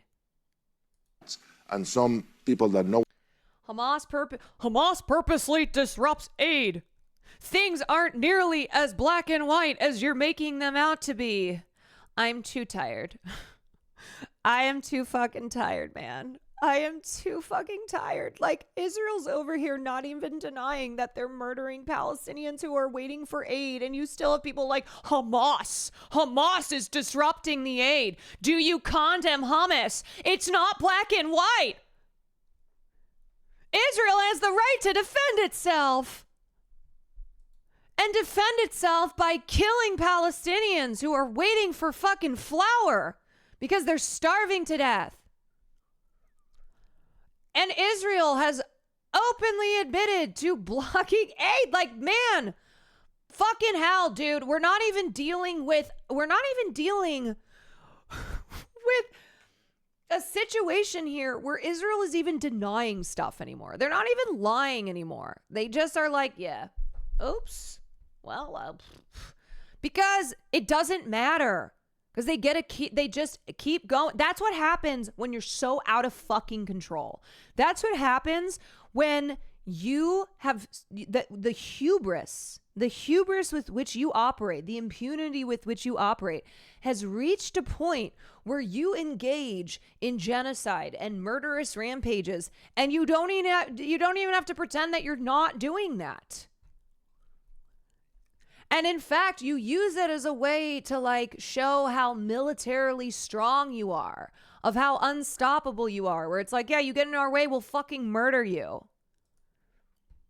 You pose a threat to our ultimate hegemony in the region, we'll kill you. We'll kill your family. We'll kill you. We'll kill your entire bloodline. We don't give a fuck. We don't give a fuck about having to hide that anymore. What they're talking, and Holocaust survivors are calling a genocide for it. And if you ask me, I believe it's a genocide. Why is that? First of all, because the impunity that is taking Israel in doing these actions and the lack of action. Yeah, I just have to say, too, the reason that this is also important is because The View, it's not like The View is pro-Palestine. It's not like The View has been out here talking about the genocide of Palestinians. And in fact, they have laundered pro-Israel propaganda. Okay, so the fact, so that Javier Bardem was on The View and spoke for 2 minutes on the genocide in Gaza. Was any government. A big deal. Of course, the backup of the United States with all these weapons and the economics, and also the silence of Europe, is creating in a scenario where there's such an impunity that if we really don't do something about that, we are going towards, well, what is happening now. And an absolute impunity on creating wars all over and creating so much pain that is going to affect so many people. Yeah. But also, and with this I will finish, the most important thing is to and then not here comes lose here comes the humanity music. And really and now we go on break. But he spoke for 2 minutes. And we had to denounce, and who we had to denounce. Javier, come back. Javier, come back. But maybe don't speak about the genocide in Gaza so much. And the chatter Hosperus used talking points that I'm sure slavers use. Well, slavery isn't black and white. It's a lot more complicated than that. Yeah, no, you know what they said back then? They said that people liked being slaves. They said it was good for them, okay? Oh yeah, no, these Africans are so uncivilized that they need this. It's good for them. That's literally what was said. And then here was also him on the red carpet. More focus on what it matters, no? Like this matters. Of course this matters, and we are celebrating movies, and Variety celebrates movies, but also we cannot forget about what happened in the real world while we're celebrating fiction. Real world, in Gaza are dying thousands of children of starvation, and it's a genocide taking place in front of our eyes in 4K. And American support has to stop financing bombs that are killing so many thousands of children. And the Western European countries has to start doing actions, taking actions into cutting ties with Israel, and not enough with the words, more actions. But also, yeah, so I just want to be so clear too. We need to stop saying that the U.S. is being dragged into war with Israel, that the U.S. is being forced into anything. No, the U.S. is making these choices. There is no being dragged into anything. The United States is fully making these choices. Now, we can talk about how, as far as the superpower and the proxy, doesn't seem to be that relationship anymore, that like the US just goes attacks on Israel's attacks on us, and how Israel, Netanyahu and other Israeli officials are like out here bragging about the control that they have over the US. So the perception being that Israel is running the show here, but like that, don't confuse that with the U.S. is being dragged into anything in like the U.S. has no agency here. They are a willing and participating sponsor. Yeah. 100p.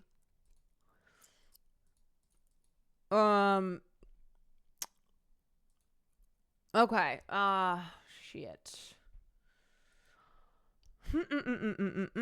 I did not get to cover Adriana Smith and Christian extremism, which is the whole thing that I wanted to cover. The story of the woman who was in Georgia who was declared brain dead in February, and they conducted a medical experiment on her and used her as an intubator, and kept the fetus, she was pregnant, kept the fetus alive, and like cut it out of her yesterday. It's 1 pound. It is in the ICU.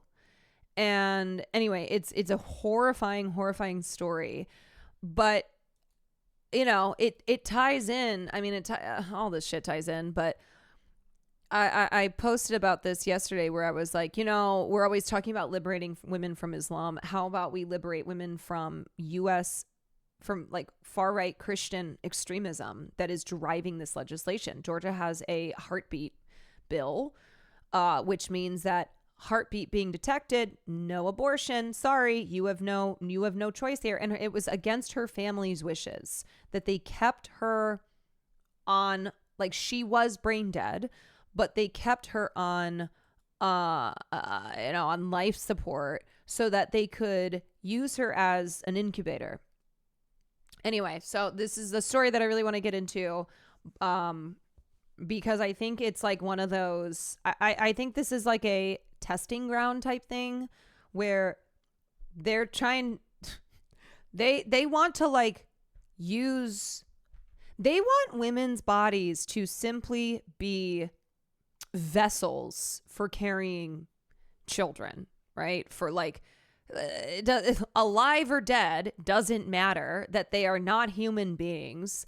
They are simply vessels for babies. I'm glad you're covering Adriana Smith, because it seems like it hasn't been on a blip on anyone's radar. I wish there was more outrage and attention. I know.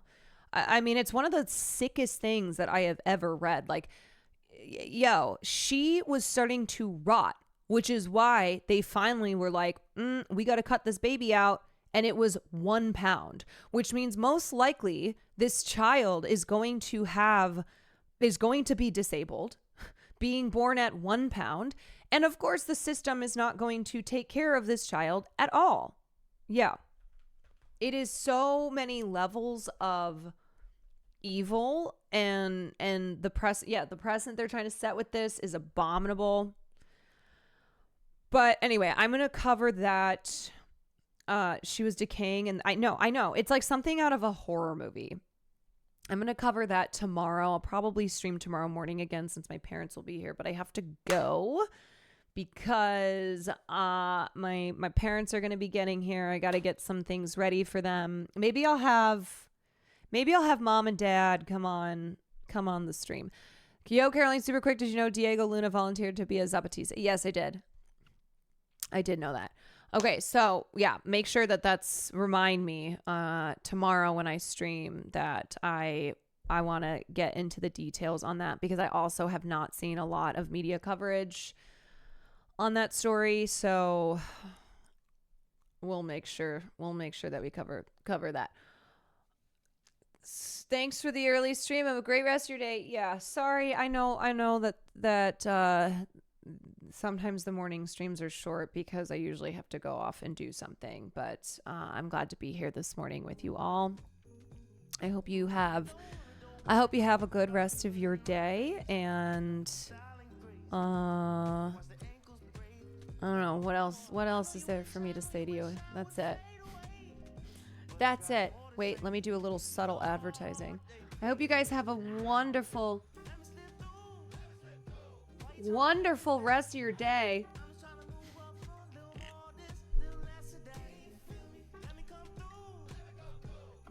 And if you're feeling tired, remember Celsius.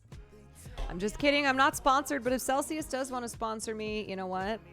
I'll take free Celsius. That's what I will take. Okay, I'm going to send you guys over to I'm gonna send you over to, oh, you know what? Jaina's live. We'll send you to Jaina. Okay. Goodbye, everybody. Goodbye. I will see you later. Yeah, remember, 0% juice. And that's it. That's all. See you next time. No, I just got here. No, I'm sorry. Blame my parents. Okay, bye, everyone.